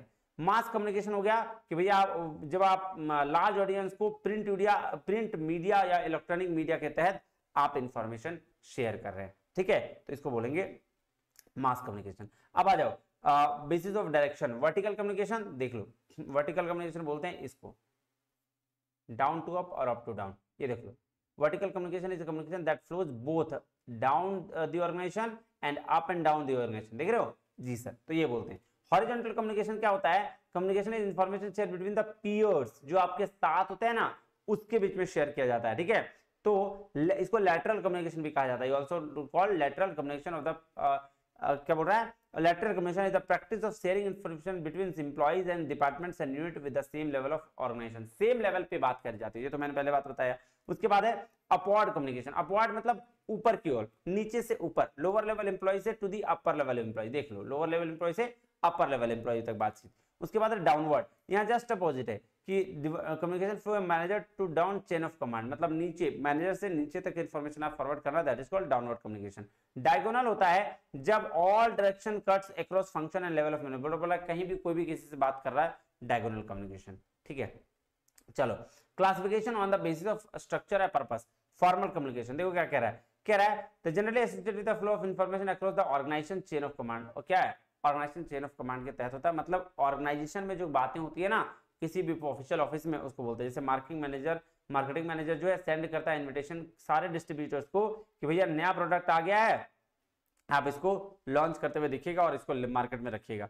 उसके बाद है इनफॉर्मल कम्युनिकेशन, वो कम्युनिकेशन जहां जिसको हम लोग ग्रेप वाइन भी कहते हैं। क्या कहते हैं, ग्रेप वाइन। देखो in organization it is often called grapevine, grapevine कहा जाता है जी। तो इसमें क्या होता है, इसमें मतलब बोले ना 10 से 6 की बातचीत जो होती है, आ बहन चुगली करे वाला बात, वो सारा बात होता है। चलो उसके बाद टाइप्स ऑफ इनफॉर्मल कम्युनिकेशन। उसके बाद 4 तरीके की इन्फॉर्मेशन होता है। एक तो single strand chain, single strand मतलब जैसे होता है ना कि मैं किसी को नहीं बताऊंगा, बट क्या होता है कि हम सबसे स्पेसिफिक को बताते हैं, फिर वो किसी और स्पेसिफिक को बताता है, फिर वो अपने स्पेसिफिक, और ऐसे ऐसे पते पते पते पूरा मोहल्ला में बात पता चल जाती है। उसको बोलते हैं सिंगल स्ट्रैंड चेन, कि एक पास गया, फिर दूसरा गया, फिर तीसरा गया, फिर चौथा गया, फिर बात पता चल गई। फिर एक क्लस्टर चेन, क्लस्टर चेन होता है ना कि हम क्या करते हैं, ये देखो in this type of informational communication one person tells something to some of his friends, then they circulate among their close friends and the progress goes on। देख लो, तो यहाँ एक पर्सन कुछ कहता है अपने दूसरे पर्सन को, और वो अगेन कहते चला जाता है अदर पर्सन को। तो ये हो गया सीधा सीधी, इसमें कहीं कोई अपना पर्सनल वाला बात नहीं। और क्लस्टर में क्या होता है कि अपने फ्रेंड को बताया और वो फिर सर्कुलेट कर दिया, और वो सर्कुलेट कर दिया अपने क्लोज फ्रेंड्स को, फिर इस तरह से पूरा पूरा पूरा सबको जान गया। प्रोबेबिलिटी चेन क्या होता है कि भाई उसको बोलता है ना भैया हम तुम्ही को बताएं, किसी को, तो किसी एक रैंडम को बता दो। जैसे मान लो कोई कभी कभी क्या होता है ना कि कुछ बात गलती से निकल जाती है किसी रैंडम के पास जब हम नहीं होते हैं। जैसे हम फ्रेंड्स बैठे हैं, कुछ नए फ्रेंड आए, कुछ किसी के बगल, मेरे वाले नहीं, मेरे दोस्त के दोस्त लोग हैं, उनके बीच में हमने कुछ निकल गया, फिर वो क्या कि वो इन्फॉर्मेशन किसी और को दे दिया, और ऐसे ऐसे ऐसे क्या होता है, चेन बढ़ते जाता है। और गॉसिप चेन में तो भाई साहब वो होता है ना, जो बैठे होते हैं सब एक साथ, है ना, और वहां गॉसिप होती है भाई साहब, एक बार बात निकल गई फिर तो भगवान ही मालिक, वैसा वाला। उसके बाद है classification on the basis of channel, channel के बेसिस पे क्लासिफिकेशन है। वर्बल कम्युनिकेशन और वर्बल में 2 टाइप्स। वर्बल मतलब होता है यूज ऑफ वर्ड्स और इन कम्युनिकेशन, तो किसके बेस पर, जिस या तो रिटन या ऑरल। तो भैया जब हम यूज ऑफ वर्ड्स करते हैं, मतलब वर्ड्स के थ्रू हम बात करने की कोशिश करते हैं, चाहे वो रिटन हो या फिर ऑरल, उसको हम लोग बोलते हैं वर्बल कम्युनिकेशन। देखो क्या कह रहा है, ऑरल कम्युनिकेशन क्या होता है, ऑरल कम्युनिकेशन वो कम्युनिकेशन होता है जब हम बोलकर चीजों को रिप्रेजेंट करते हैं और बोलकर लोगों को समझाने की कोशिश करते हैं, that is called oral communication. Oral communication में सबसे बढ़िया चीज जो होता है वो ध्यान देने वाला, वो होता है पिच और वॉल्यूम। पिच वॉल्यूम होता है हाई टोन, कितना आप कहाँ किस बात को, एक चीज ध्यान से समझिएगा कि जब भी आप बातचीत करते हैं ना, तो आपका पिच कहाँ हाई रहना चाहिए, कहाँ लो रहना चाहिए, ये बात आपको पता होना चाहिए। अब जैसे कोई चीज समझाना हो, कोई मोटिवेट करना हो, तो पिच क्या होगा, आप ऐसे करोगे, हाँ बच्चा लोग को पढ़ लेना चाहिए, हो जाएगा, समझ जाओ, एकदम तेज होना चाहिए। नहीं, उसके लिए आप हाई नोट कराओगे, अरे तुम्हें जबरदस्त तरीके से पढ़ना चाहिए, नेट है तुम्हारा, जेआरएफ है, तुम अचीव कर लोगे, दैट इज कॉल्ड पिच। तुम्हारा हाई होना चाहिए, लोग कहाँ ये पता होना चाहिए। फिर उसी तरीके से बात करते हैं रेट की। रेट मतलब होता है किस स्पीड से डिलीवर किया जा रहा है, मतलब अगर कोई भी चीज मैं आपको समझा रहा हूं तो बहुत ज्यादा स्पीड नहीं होना चाहिए, बहुत कम भी नहीं होना चाहिए, इतना होना चाहिए ताकि बात आपको समझ में आए, दैट इज कॉल्ड स्पीड, है ना। बहुत स्लो होगा तो फिर आप नालायक बढ़ा दोगे, हैं फेस ऐसे। उसके बाद है clarity in speaking and articulation. देखो जो भी बोल रहे हो, चाहे जैसा भी बोल रहे हो, अगर आप बिल्कुल सही तरीके से बोल रहे हो, है ना, आर्टिकुलेशन के साथ बोल रहे हो, मतलब ऑर्नामेंट्स के साथ, तो वो ज्यादा क्लैरिटी देती है ना। नहीं तो अगर आप क्लैरिटी नहीं है आपके स्पीकिंग में, तो वो लोग बात आपकी सुनेंगे नहीं, ठीक है। इसलिए पिच, वॉल्यूम, रेट जो है, और ये सारा चीज बहुत ज्यादा कंपोनेंट्स माना जाता है किसका, पैरा लैंग्वेज का। किसका कंपोनेंट्स माना जाता है, पैरा लैंग्वेज का। चलो कह रहा है लिमिटेशंस ऑफ ओरल कम्युनिकेशन क्या होता है। देखो कुछ लिमिटेशंस भी होते हैं, बिल्कुल सही, कि भाई बोलते हैं ना हम लोग, लिखा हुआ क्या बोलते हैं, बोला हुआ चीज कुछ याद नहीं रहता, ठीक है, जो बोल दिया एक बार बोल दिया, दोबारा उस चीज को नहीं बोल सकते, लेकिन लिखा हुआ रहता तो इजी होता। वह कह रहा है words spoken disappear into the air, therefore words are temporary. तो वर्ड जो बोल दिया सो खत्म, वो हवा में चल गया, फिर वो टेम्पररी है। कह रहा है words are not permanent, permanent नहीं है। जिस तरह से रिटन कम्युनिकेशन है, words are heard is often forgotten, भूल जाते हैं जो हम बोलते हैं। So non verbal communication that supports oral communication may not be understood by the people from other culture, ये बात बिल्कुल सही है, जो अदर कल्चर के हैं वो कैसे समझेंगे। दूसरा है रिटन कम्युनिकेशन, रिटन कम्युनिकेशन मतलब साइन सिंबल्स, ठीक है, इसके थ्रू, पिक्चर ग्राफ के थ्रू आप अगर बता रहे हैं तो उसको बोलते हैं क्या, रिटन कम्युनिकेशन। ये देखिए रिटन कम्युनिकेशन में letters, proposal, telegram, fax, postcard, सारी चीजों के थ्रू आप क्या करते हैं, ईमेल, इंटरनेट, वेबसाइट, सब के थ्रू आप कम्युनिकेशन कर लेते हैं। चलिए अब आते हैं नॉन वर्बल कम्युनिकेशन में। नॉन वर्बल कम्युनिकेशन बहुत इंपॉर्टेंट है, किसके हिसाब से सर, एग्जाम के पॉइंट ऑफ व्यू से। नॉन वर्बल कम्युनिकेशन मतलब हम ना बोलकर ना लिखकर बताते हैं, हम सिंबल्स के थ्रू रिप्रेजेंट करने की कोशिश करते हैं कि हम क्या कहना चाहते हैं। कोट के थ्रू, बोलता है ना, there is a famous quote, एक फेमस कोटेशन है, action speak louder than words. जैसे हम कभी भी क्या होता है ना कि कोई चीज हमारी बेइज्जती कर देता है तो हम कहते हैं ना कि भैया हम मुंह से कुछ नहीं बोलेंगे, हमारा काम बताएगा, कहते हैं ना, नॉर्मल भाषा में कहते हैं कि भैया हम कुछ नहीं बोलेंगे, हमारा काम बताएगा। वही चीज यहाँ पे भी है कि आपको क्या करना है, एक्शन से रिप्लाई करना है, ना कि सॉरी हाँ, एक्शन से रिप्लाई करना है, ना कि वर्ड्स से।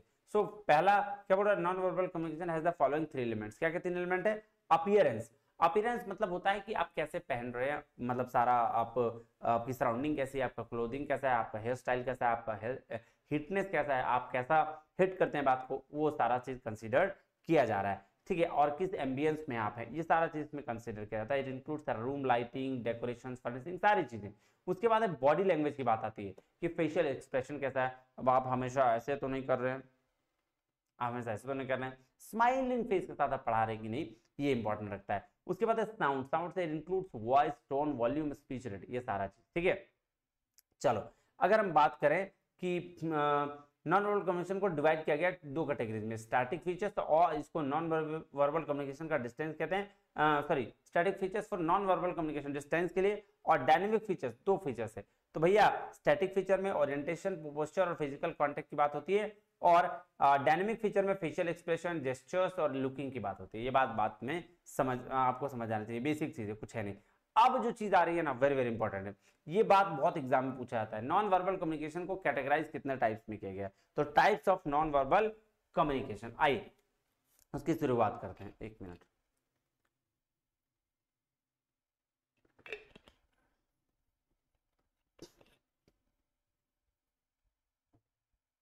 चलिए देखिए, अगर हम बात करें पैरालिंग्विस्टिक की, तो पैरालिंग्विस्टिक में हम देखते हैं कि वॉल्यूम, स्पीड, इनोटेशन, वॉइस का कैसा है। इसीलिए यहाँ पे मेहराबियन मॉडल ने कहा है 73855 रूल, क्या है 73855 का रूल, ये कहता है V3 rule, verbal, vocal and visual. क्या कहते हैं, वर्बल, वोकल एंड विजुअल का रूल कहते हैं कि वो जो भी होता है ना, वर्ड से जो हमें बोला गया होता है ना, वो 7% समझ में आता है। टोन जो वॉइस से सुनते हैं, ठीक है, जो हम बात ध्यान समझिएगा, लिखा हुआ होता है 7% समझते हैं, जो सुनते हैं वो 38%, और जो बॉडी लैंग्वेज के थ्रू बताया जाता है वो 55% कम्युनिकेशन का समझ में आ जाता है, ठीक है। ये बात कह रहा है कौन, पैरालिंग्विस्टिक में, और किसने कहा, मेहराबियन ने।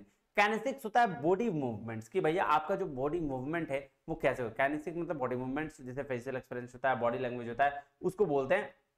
देखिए क्या बोल रहा है, non verbal behaviour related to body movement, either any part of the body or the body as a whole. तो ये सारा की बात करता है। हैप्टिक्स होता है रिएक्शन टू टच, कि जब आप किसी को टच करते हैं तो वो टच बता देता है कि आप किस तरीके का टच उसके साथ कर रहे हैं। जैसे किसी आप फ्रेंड को हक कर रहे हैं, अपने दोस्त को, है ना, किसी मम्मी को हक कर रहे हैं, किसी मम्मी नहीं, अपनी मम्मी को हक कर रहे हैं, किसी रिश्तेदार को हक कर रहे हैं, तो वो अलग होता है। किसी ऑफिशियल लोग से हैंडशेक कर रहे हैं, उसका रिएक्शन अलग होता है। तो हैप्टिक्स बोलते हैं जब रिएक्शन टू टच, कि आपने टच किया तो उसका रिएक्शन क्या होता है। कभी आप अपने फ्रेंड को बर्थडे के दिन में बहुत हैप्पी बर्थडे विश करते हैं लात घुसू से, तो उसका रिएक्शन अलग होता है, ठीक है। इसको प्रोजेमिक्स बोलते हैं डिस्टेंस और स्पेस की स्टडी को। डिस्टेंस और वो स्पेस मतलब वो स्पेस नहीं चंद्रमा वगैरह वाला नहीं, स्पेस मतलब ये स्पेस, कि मेरे से यहाँ कितना स्पेस है। तो जब हम कम्युनिकेट करते हैं तो उसके लिए डिस्टेंस, स्पेस, 4 स्पेस तरह का बनाया गया। ये देखिए क्या है, पहला को बोला गया इंटीमेट स्पेस। इंटीमेट स्पेस होता है जब हम बहुत क्लोज होते हैं, अपनी जो फैमिली है अराउंड है, गर्लफ्रेंड है, दोस्त है, यार हैं, वो सारे लोगों के। पर्सनल स्पेस कहा जाता है उससे थोड़ा सा डिफरेंट, 1.5 फीट से 4 फीट के बीच में होता है, पर्सनल स्पेस कहा जाता है। सोशल स्पेस होता है 4 से 12 फीट, और पब्लिक स्पेस होता है 12 से प्लस वाला फीट में। अब इसको ध्यान समझिएगा, ये देखिए इंटीमेट क्या बोला कि 1.5 फीट फ्रॉम आवर बॉडी, हमारे बॉडी से 1.5 फीट तक दूर में रहते हैं और कम्युनिकेट करते हैं। जिसको क्या बोल रहा है, which is reserve for the only closest friend, family, romantic and intimate partners, ये सारा के लिए। पर्सनल स्पेस होता है किसके लिए, personal space intimate zone of the space start at the physical body and exceed our 4 feet, मतलब 1.5 feet से 4 फीट तक होते हैं। ये रिजर्व होता है जो फ्रेंड्स के लिए, क्लोज एक्वेंटेंस के लिए, सिग्निफिकेंट अदर्स के लिए। उसकी तरह से जो सोशल स्पेस होता है वो 4 से 12 फीट तक होता है, जो हमारे बॉस होते हैं ना, कलीग्स वगैरह, तो उसके लिए। और जो अननोन होते हैं पब्लिक स्पेस के लिए 12 फीट या उससे ज्यादा का स्पेस दिया जाता है। उसके बाद क्रोनोमिक्स, क्रोनोमिक्स बोलते हैं टाइम की स्टडी को। क्या बोलते हैं, टाइम की स्टडी को, कि टाइम का स्टडी कैसे किया जाता है जब हम कम्युनिकेट कर रहे होते हैं। तो ऑक्यूलिक्स बोलते हैं the study of eye behaviour, कि आई का यूज कैसे करना है, the use of eye in communication, that is called oculesics. Vocalics बोलते हैं वॉइस की स्टडी को, vocalics is the study of paralanguage, मतलब वॉइस का यूज कैसे करना है। पैरा लैंग्वेज मींस क्या, वही 7, 38, 55, या फिर पिच, वॉल्यूम और ये टोन, कि कितना हाई होना चाहिए, कितना लो होना चाहिए, पिच कैसे होना चाहिए, ये सारा चीज, इसको बोलते हैं वोकैलिक्स। ऑल्फैटिक्स बोला जाता है स्टडी ऑफ स्मेल इन ऑल्फैटिक्स, बोलता है क्या बोलते हैं, स्टडी ऑफ स्मेल, कि हम जो सूंघते हैं वो कैसे होता है, उसको बोलते हैं ऑल्फैटिक्स। फिर है फिजिकल अपीयरेंस, कि कैसा है आपका फिजिकल अपीयरेंस, मतलब आप कैसे पहन वहन के निकलते हैं, कैसा आप आपका ये है क्या बोलते हैं, एटीट्यूड है। ठीक है, चलिए देखिए, प्रोक्सेमिक्स डिस्टेंस स्पेस की study, haptics reaction to touch, kinesics movements, chronemics time study, oculesics use of eye in communication, vocalics voice animation, olfactics sense of smell. बात समझ में आई जी सर। चलिए उसके बाद हम करते हैं कम्युनिकेशन नेटवर्क की बात। नेटवर्क क्या होता है, मतलब कम्युनिकेशन नेटवर्क कहने का मतलब है कि पैटर्न, कि एक ऑर्गेनाइजेशन में कम्युनिकेशन का फ्लो कैसे होता है ना, एक ऑर्गेनाइजेशन में कम्युनिकेशन का फ्लो कैसा होता है, that pattern is known as communication network. आ जाओ वर्टिकल नेटवर्क की अगर हम बात करें तो ये देखो, सुपीरियर सबऑर्डिनेट से बात करता है, सबऑर्डिनेट सुपीरियर से बात करता है, इसको बोलते हैं क्या, आपका ये कौन सा, वर्टिकल नेटवर्क। अगर हम सर्कल नेटवर्क बात करें या सर्किट नेटवर्क की बात करें, तो सर्कल नेटवर्क क्या होता है कि एक बीच में होता है, ठीक है, यहां से मैसेज गया, यहां से इसके पास आया, ये फीडबैक दिया और फिर इसके पास रिटर्न आया, तो that is called circle network. उसके बाद है चेन नेटवर्क। चेन नेटवर्क क्या होता है, ये बात ध्यान से देखो, हम आपको बताते हैं सर्कल नेटवर्क का एक चीज और। सर्कल नेटवर्क जो होता है बीच में होता है ना, देखो इसको पढ़ो समझ में आ जाएगा। कह रहा है mister A sends a message to mister B and after receiving the mister B communication the feedback message to mister A, so the communication text between form a circuit. देख रहे हो, तो क्या कर रहा है, ए इसको दे रहा है, बी इधर या यहां से या फीडबैक दे दिया, ऐसे इसको बोलते हैं सर्कल। चेन नेटवर्क में क्या होता है, ये इसको ध्यान समझना, चेन नेटवर्क में क्या होता है कि यहां से यहां गया और फिर इसके बाद से आगे बढ़ते चला गया, इस तरह की कम्युनिकेशन होती है। व्हील नेटवर्क, एक नेटवर्क है, एक नेटवर्क से फिर कम्युनिकेशन जाता है चारों तरफ में, उसको बोलते हैं क्या, व्हील नेटवर्क। और स्टार नेटवर्क होता है कहीं से कोई भी कम्युनिकेट कर रहा है, देख लो कहीं से भी कोई भी कम्युनिकेट कर रहा है, यहाँ एक हेड है और एक ही हेड सबसे कम्युनिकेट कर रहा है। लेकिन अगर बात करें हम स्टार नेटवर्क की, तो ये कहीं से भी कोई भी कम्युनिकेट कर रहा है। तो यहाँ पे दो तरीके की बात कही जाती है, एक को सेंट्रलाइज्ड अप्रोच कहा जाता है, एक को डिसेंट्रलाइज्ड। तो सेंट्रलाइज्ड अप्रोच में कौन कौन आएंगे, जो सेंटर में सेंट्रलाइज्ड अप्रोच है, ये सेंट्रलाइज्ड है ना, बाकी डिसेंट्रलाइज्ड अप्रोच है, ठीक है, डिसेंट्रलाइज्ड अप्रोच है। चलो अब है unit number 3, very very very important question, बहुत पूछे जाते हैं इससे भाई साहब, बहुत ज्यादा। चलो क्या कह रहा है, effective communication and it's barriers. अब भाई साहब इफेक्टिव कम्युनिकेशन का क्या मतलब होता है, देखो एक लाइन में खत्म करता हूं उसको। इफेक्टिव कम्युनिकेशन उसको कहा जाता है जब आप कुछ बात किसी को समझा रहे हो और उस बात का वो चीज समझ गया हो सामने वाला, उसी मीनिंग जिस मीनिंग में आप समझाना चाह रहे हो। अगर हम कम्युनिकेशन का मतलब आपको समझा रहे हैं और कम्युनिकेशन का मतलब आप बिल्कुल सही समझ गए, तो उसको बोलते हैं कि इफेक्टिव कम्युनिकेशन तब जब उसने फीडबैक दे दिया, कहा कि भैया मेरे को कम्युनिकेशन समझ में आ गई। क्लियर है बात, फिर से बोल रहा हूं, कम्युनिकेशन इफेक्टिव तब होता है जब जिस बात को आप समझाना चाह रहे हो वो बात जब सामने वाला समझ जाता है और तो आपको फीडबैक दे देता है, दैट्स इट। ठीक है, अब इफेक्टिव कम्युनिकेशन के कैरेक्टरिस्टिक्स होते हैं, एक होता है 7 C's कम्युनिकेशन और एक होता है 4S कम्युनिकेशन। ये दो मेथड है जिसके थ्रू कम्युनिकेशन इफेक्टिव किया जा सकता है। आइए हम उसकी बात करते हैं। सबसे पहला है क्लियर मैसेज। क्या है 7 C में पहला C है, नहीं वो 7 C बाद में पढ़ेंगे, पहले आ जाओ कैरेक्टरिस्टिक्स पढ़ लेते हैं। कुछ कैरेक्टरिस्टिक्स हैं, 7 C भी है लेकिन पहले से कैरेक्टरिस्टिक्स पढ़ लो। देखो कह रहा है क्लियर मैसेज, जो भी मैसेज देना चाह रहे हैं क्लियर मैसेज दीजिए, कोई भी ऐसा मैसेज हो जो इधर उधर दाएं बाएं करके मत दीजिए, करेक्ट मैसेज दीजिए। अगर आप कुछ बोलना चाह रहे हैं तो करेक्ट चीज बोलिए, गलत चीज मत बोलिए, कंप्लीट मैसेज बोलिए, आधा बात छोड़ के आधा घर में मत रखिए। प्रिसाइज होना चाहिए, मतलब बहुत ज्यादा लंबा चौड़ा नहीं होना चाहिए, एक्यूरेसी के साथ होना चाहिए, एक्यूरेट होना चाहिए, रिलायबल होना चाहिए, मतलब कंसिस्टेंट होना चाहिए, लिंक्ड अप में होना चाहिए, consideration for the recipients, senders courtesy, ये भी होनी चाहिए, सेंडर्स की कर्टेसी होनी चाहिए। तो ये बात हो रहा है 7C ऑफ कम्युनिकेशन। आ जाओ देखो 7C में बोला कंप्लीटनेस, मतलब कंप्लीटनेस का क्या मतलब हुआ कि give enough information so the audience can understand. बोल रहा है भाई साहब कंप्लीट 7C में सबसे पहले बात करेगी कंप्लीटनेस की। इसमें उन्होंने कहा कि आप इतना इंफॉर्मेशन दे दीजिए ताकि ऑडियंस क्या हो सके, अंडरस्टैंड कर सके जो आप बोलना चाह रहे हैं, दैट इज कॉल्ड कंप्लीटनेस। ठीक है, ये 7C ऑफ इफेक्टिव कम्युनिकेशन है कि कैसे कम्युनिकेशन इफेक्टिव हो सकता है। उसके बाद एक कर्टेसी, कर्टेसी होता है be polite in professional tone, मतलब पोलाइट रहिए, बहुत ज्यादा गुस्सा होने की जरूरत नहीं है, प्रोफेशनल टोन में रहिए। फिर कह रहा है क्लैरिटी, क्लैरिटी मतलब main idea easily identified and understood, जो मेन आइडिया है वो इजिली आइडेंटिफाई उनको किया जा सकता है और उसको अंडरस्टूड किया जा सकता है। उसके बाद है करेक्टनेस, करेक्टनेस मतलब होता है जब आप इंफॉर्मेशन वर्ड चॉइस कर रहे हो या फिर ग्रामर होना जो दे रहे हो बिल्कुल सही होना चाहिए। ऐसा नहीं कि आप कुछ भी किसी भी तरीके से बता दे रहे हो, ऑडियंस करेक्ट नहीं कर पाएगी आपसे। अगर आप सही इंफॉर्मेशन नहीं दे रहे हो, करेक्ट ग्रामर नहीं बोल रहे हो, तो आपसे ऑडियंस कनेक्ट नहीं कर पाएगी। फिर एक कोहेरेंट या कंसिस्टेंसी, मतलब जो भी आप बता रहे हो, जो भी एक्सप्लेन कर रहे हो वो कंसिस्टेंट होना चाहिए, मतलब लिंक्ड अप होना चाहिए, एक दूसरे से लिंकेज होना चाहिए, तभी आपको वो चीजें समझ में आएगी। हर कम्युनिकेशन की बात कर रहा हूं मैं, सिर्फ ये इसकी बात नहीं कर रहा। उसके बाद एक कंक्रीट वे में दीजिए, मतलब स्पेसिफिक एग्जांपल्स दीजिए, एक्सप्लेनेशन करिए, तो वो सारा चीज बच्चे को समझ में आना चाहिए। कंसाइजनेस मतलब होता है gets to the point without using unneeded words. बोल रहा है कि भैया हमेशा टॉपिक पे रहिए, भटकिए मत, इधर उधर का बात करिएगा तो दिक्कत होगा। ठीक है, अननीडेड वर्ड्स और इमेजेस की बात नहीं करनी चाहिए। ये है 7C's ऑफ कम्युनिकेशन। इसको रखने से क्या होगा, आप अच्छा कम्युनिकेशन कर पाएंगे आपके। और उसके बाद है 4S। 4S का होता है शॉर्टनेस, मतलब होता है इकोनॉमाइज, मतलब message should be brief so it is communicated faster, flooding high sounds words does not create an impact. बोल रहा है सबसे पहले क्या बोला, शॉर्टनेस होना चाहिए मैसेज में। कोई मैसेज अगर आप शॉर्टनेस क्या करता है, इकोनॉमाइज करेगा। ठीक है, अगर आपका मैसेज इतना अच्छा है कि बहुत शॉर्ट में सारा इंफॉर्मेशन समझा दे रहा, तो भैया काय के लिए हम दिमाग लगाएंगे, क्या दिमाग लगाएंगे क्या, नहीं। उसके बाद है सिंप्लिसिटी। सिंप्लिसिटी की अगर हम बात करें तो वो इंप्रेस करता है। जितना आप सिंपल रहिएगा, जितना क्लैरिटी रखिएगा अपनी थिंकिंग में, रिवील्स करिएगा, उतना आपका कम्युनिकेशन क्या होगा, इजी होगा। स्ट्रेंथ क्या होता है, कन्विंसेस, जो आपकी स्ट्रेंथ होगी वो बोला एस, जो तीसरा एस है वो स्ट्रेंथ, कन्विंस करता है। कहता है कि is the sender believe in the message. अगर सेंडर आपकी बात को समझ जाता है, बिलीव कर लेता है, तो वो कन्विंस भी हो जाता है। बात समझ में, जैसे अगर मैं कुछ समझा रहा हूं और अगर आप समझ जा रहे हो तो वो क्या होगा, फिर वो कन्विंस हो जाएगा।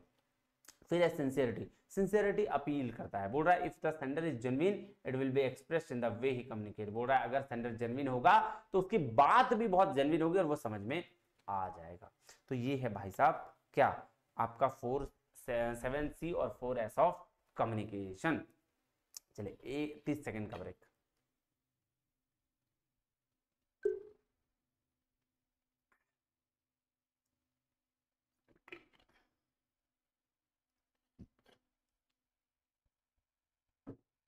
चला जाए, ठीक है।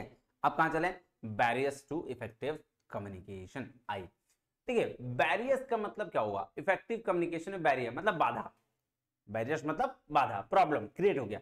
दो लोग बात कर रहे थे उस बीच में, जैसे मतलब मैं बात कर रहा हूं, आपसे बात कर रहा हूं, अभी लाइट कट जाए, खत्म।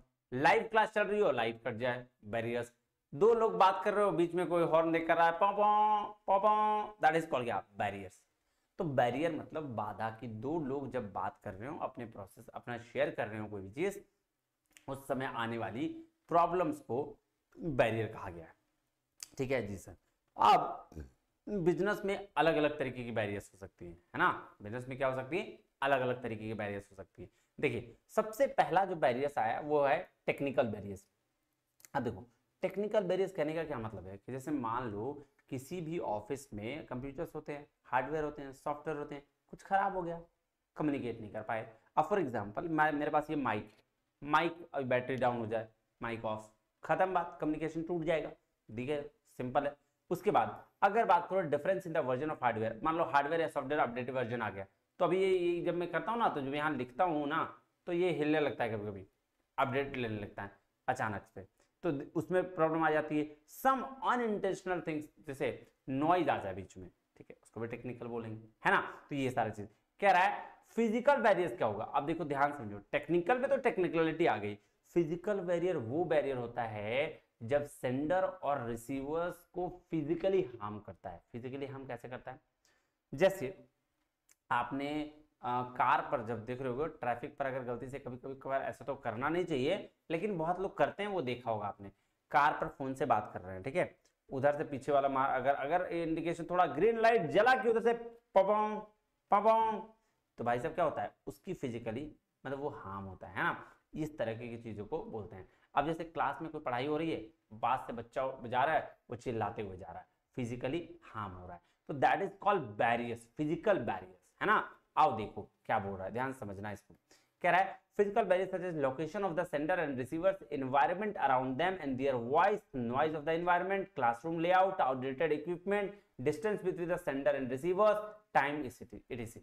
देख लो वही बात है ना, कि जहां लोकेशन होगा सेंडर और रिसीवर्स का, उस जगह पर उसको इंपैक्ट पड़ रहा होगा, that is called physical barrier, physically harm कर रहा होगा सेंडर और रिसीवर्स दोनों को। ये बात याद रखना, ज्यादा दिमाग लगाने की जरूरत नहीं। जैसे फॉर एग्जांपल, यहाँ एग्जांपल दिया हुआ है, कह रहा है if the location of the sender receiver is such that too noisy and too crowded, then the message will not be transmitted effectively or miscommunication होगा।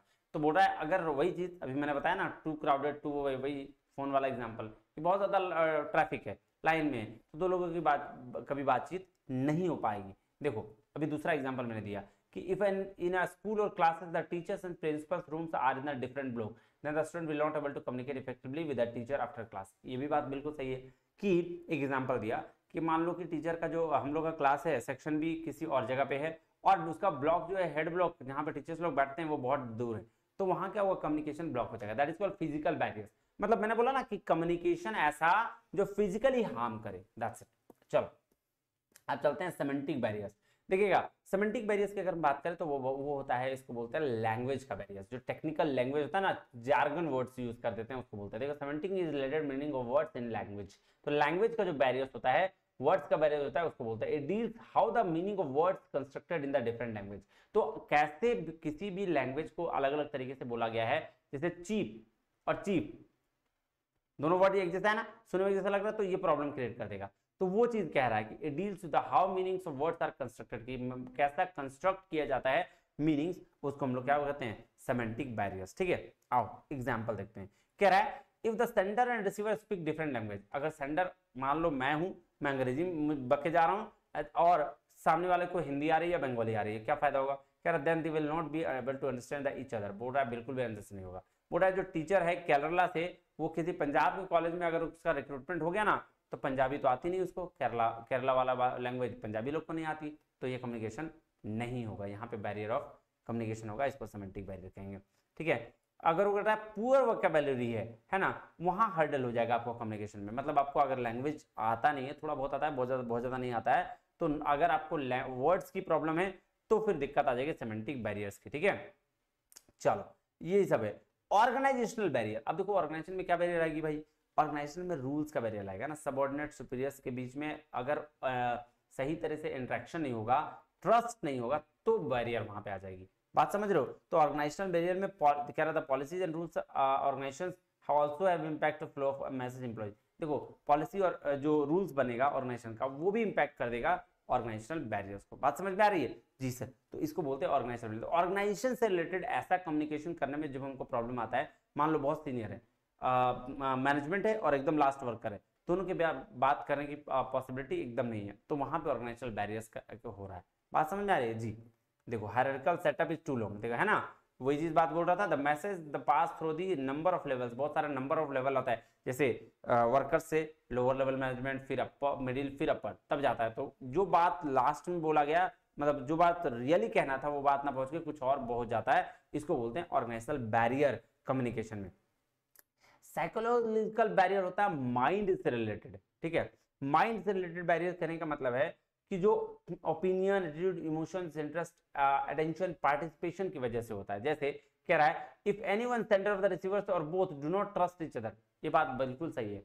ये माइंड का ही तो गेम है कि अगर किसी ऑर्गेनाइजेशन में मान लो या फिर किसी भी जगह पर एक दूसरे पे भरोसा नहीं है और वहां पे जब एक दूसरे पर ट्रस्ट नहीं है ना, तो कोई भी काम जो होगा जब कम्युनिकेट करोगे तो लगेगा कि यार वो करेगा कि नहीं करेगा, किया होगा कि नहीं किया होगा। ठीक है ना, आप अपने दोस्तों में किया होगा आपने, एक बात ध्यान रखना कि जो बेस्ट फ्रेंड है वो तो खैर बात है, लेकिन जिससे उम्मीद एकदम नहीं रहती है और अगर आप उसको कहते हो ना ये काम करने के लिए, तो आपको डर ही लगा रहता है कि भैया ये काम करेगा या नहीं करेगा। इसको बोलते हैं क्या, psychological barriers. Inattentive group person will not be able to reciprocally properly. तो ये बोल रहा है अटेंटिव जो नहीं रहेगा उसके साथ भी यही होगा। सोशल बैरियर्स होता है कि बात करते हैं one of the major barriers to social status और rank of the communicators of the audience. It is based on the skills and ability of the person, income, age, qualification, job position. हाँ, ये बात बिल्कुल सही है। समाज के वाला बैरियर्स तो अलग बैरियर है भैया। जो हाई क्लास के लोग होंगे, मतलब जो टिपिकल हाई बोलते हैं, खुद को बहुत ज्यादा पैसा कमाते हैं, और लो क्लास के लोग हैं, तो उनके में एक गैप आएगा, that is called social barriers.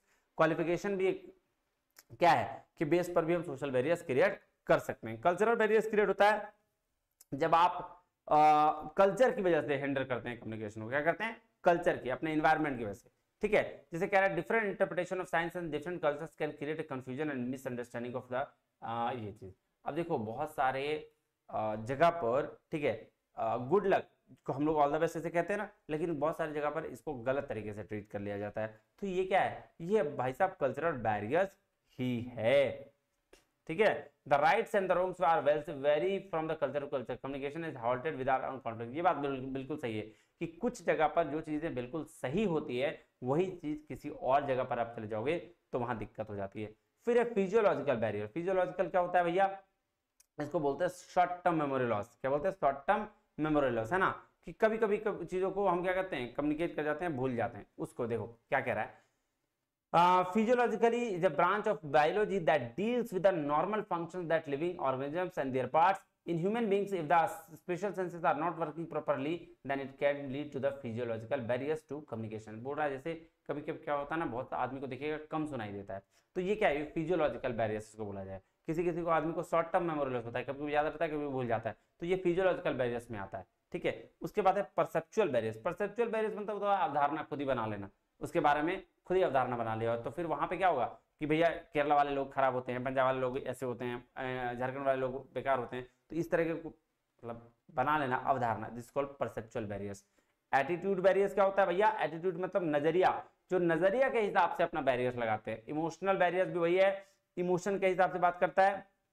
ठीक है, इमोशन हर कुछ हो सकता है भाई। इमोशन बैरियर कहने का मतलब ऐसा नहीं है कि सिर्फ रोना गाना है, हंसना भी हो एक इमोशन है ना। इमोशन इज समथिंग एल्स, कुछ भी कनेक्शन बना लो, हंसना, रोना, किसी को प्यार करना, सारा इमोशन ही होता है, नहीं जी सर। चलिए, लिंग्विस्टिक बैरियर और सेमेंटिक बैरियर ऑलमोस्ट सेम है। लिंग्विस्टिक बैरियर क्या होता है, सेमेंटिक बैरियर का ही पार्ट है। ठीक है, यहाँ language barrier is one of the main barriers of limit effective communication. क्या limit is the most commonly employed tool of communication, the fact each major reason it's on language one of the barrier. हाँ, ये बात बिल्कुल सही है। Linguistic barrier मतलब language barrier, जब दो अलग अलग, सोचो ना यार, इंडिया में कितनी लैंग्वेज बोली जाती है, तो हर 10 किलोमीटर में भाषा चेंज हो जाता है ना जी। तो इसीलिए लिंग्विस्टिक बैरियर बोलते हैं, जब आप दो कल्चर में, दो गांव में या दो अलग अलग जगह के बीच में जब बैरियर आ जाता है, उसको बोला जाता है लिंग्विस्टिक बैरियर। देखो सर फर्क क्या है, सेमेंटिक बैरियर वहां जार्गन्स की वजह से होते हैं, वर्ड्स की कमी की वजह से होते हैं, है ना, लेकिन यहाँ जो है, यहाँ लैंग्वेज जो बोला जाता है ना, जो भाषाएं अलग अलग जगह में बोली जाती है, उसकी वजह से बैरियर राज हुआ, तो उसको बोलते हैं क्या, उसको बोलते हैं आपका लिंग्विस्टिक बैरियर। ठीक है जी sir. Some additional barrier, filtering, selective perception, information overload. ठीक है, देखो ये सब बेसिक चीज है। फिल्टरिंग मतलब कोई चीज को फिल्टर करके बोलना, जो अलग अलग, जैसे मान लो मैंने 10 रुपया बोला, मैंने बोला यार वो 10, पता है वो एक दिन ना वो गलती से वहां पे गिर गया था, अब तुम उसको लपेट के बोल रहे हो, फिल्टर करके बोल रहे हो, अरे गिरा नहीं था और नली में गिर गया था। ठीक है, ऐसा इसको बोलते हैं फिल्टरिंग। ये एक तरह का बैरियर, मतलब इस तरह का फिल्टर कर देना। सेलेक्टिव परसेप्शन होता है आप अपनी ही मन की कुछ बात मान लो, ये सब परसेप्शन के टाइप से। इंफॉर्मेशन ओवरलोड, ज्यादा इंफॉर्मेशन ले लोगे तो भी आपका क्या होगा, वो सारा आपका बैरियर आएगा कम्युनिकेशन में। बस इतना ही। अब आ गया है क्लासरूम कम्युनिकेशन। क्लासरूम कम्युनिकेशन से सवाल बहुत पूछे जाते हैं, अच्छा मतलब जितना बोल दो उससे ज्यादा ही। ठीक है, आ जाओ हम क्लासरूम कम्युनिकेशन की भी शुरुआत करते हैं। एक second.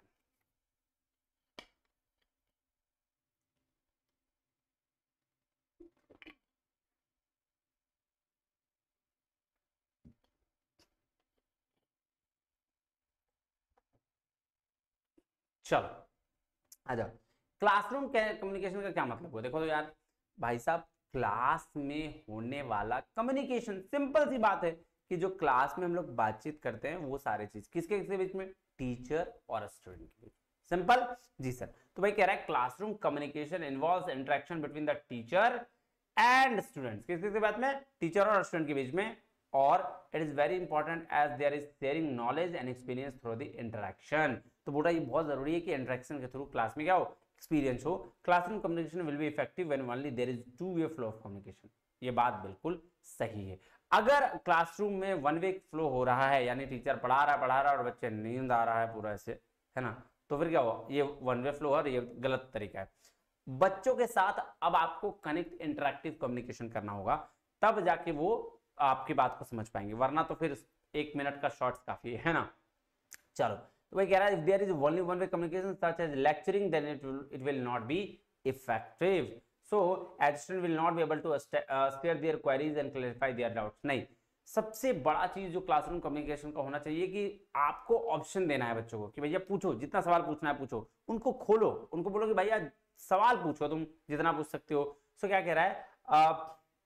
There is scope for immediate feedback in the classroom. तुरंत इमीडिएट फीडबैक होना चाहिए क्लासरूम में। And teacher and students are in the direct contact होना चाहिए। Feedback can use be to plan future activities and move make improvements के लिए किया जाना चाहिए। कह रहा है teacher has to play different role, अलग अलग रोल उसको प्ले करना पड़ता है, फैसिलिटेटर, मेंटर, मोटिवेटर, गाइड, ये सारा चीज का। With the changing world and increase use of technology every sphere there are changes in the classroom communication as well. ये तो बात बिल्कुल सही है कि बहुत सारे टेक्नोलॉजी जो आ गई है, बहुत सारे चेंजेस हुआ है, तो भैया क्लासरूम कम्युनिकेशन में भी चेंजेस होना है। Can it is purposive, pragmatic and positive. बिल्कुल सही है, पर्पस वाला भी होना चाहिए, प्रैग्मेटिक भी होना चाहिए और पॉजिटिव भी होना चाहिए। पे take place in the form of lecturing, explaining, demonstrating, discussion, presentation, debates, dialogues. ये सारा अब नया नया तरीका हो चुका है तरीके से। देखो मैं यूट्यूब के थ्रू आपको पढ़ा रहा हूँ, प्रेजेंट कर रहा हूँ, तो ये चीज कह रहा है how effectively manage the classroom communication. कैसे आप क्लासरूम कम्युनिकेशन को इफेक्टिवली मैनेज कर सकते हो? तो आइए बच्चा इसकी शुरुआत करते हैं। सबसे पहले अगर हम बात करें, बी क्लियर, क्लियर रहिए कि आपको क्या पढ़ाना है। बोल रहा है when communicating with student try to be always clear about what you want to से।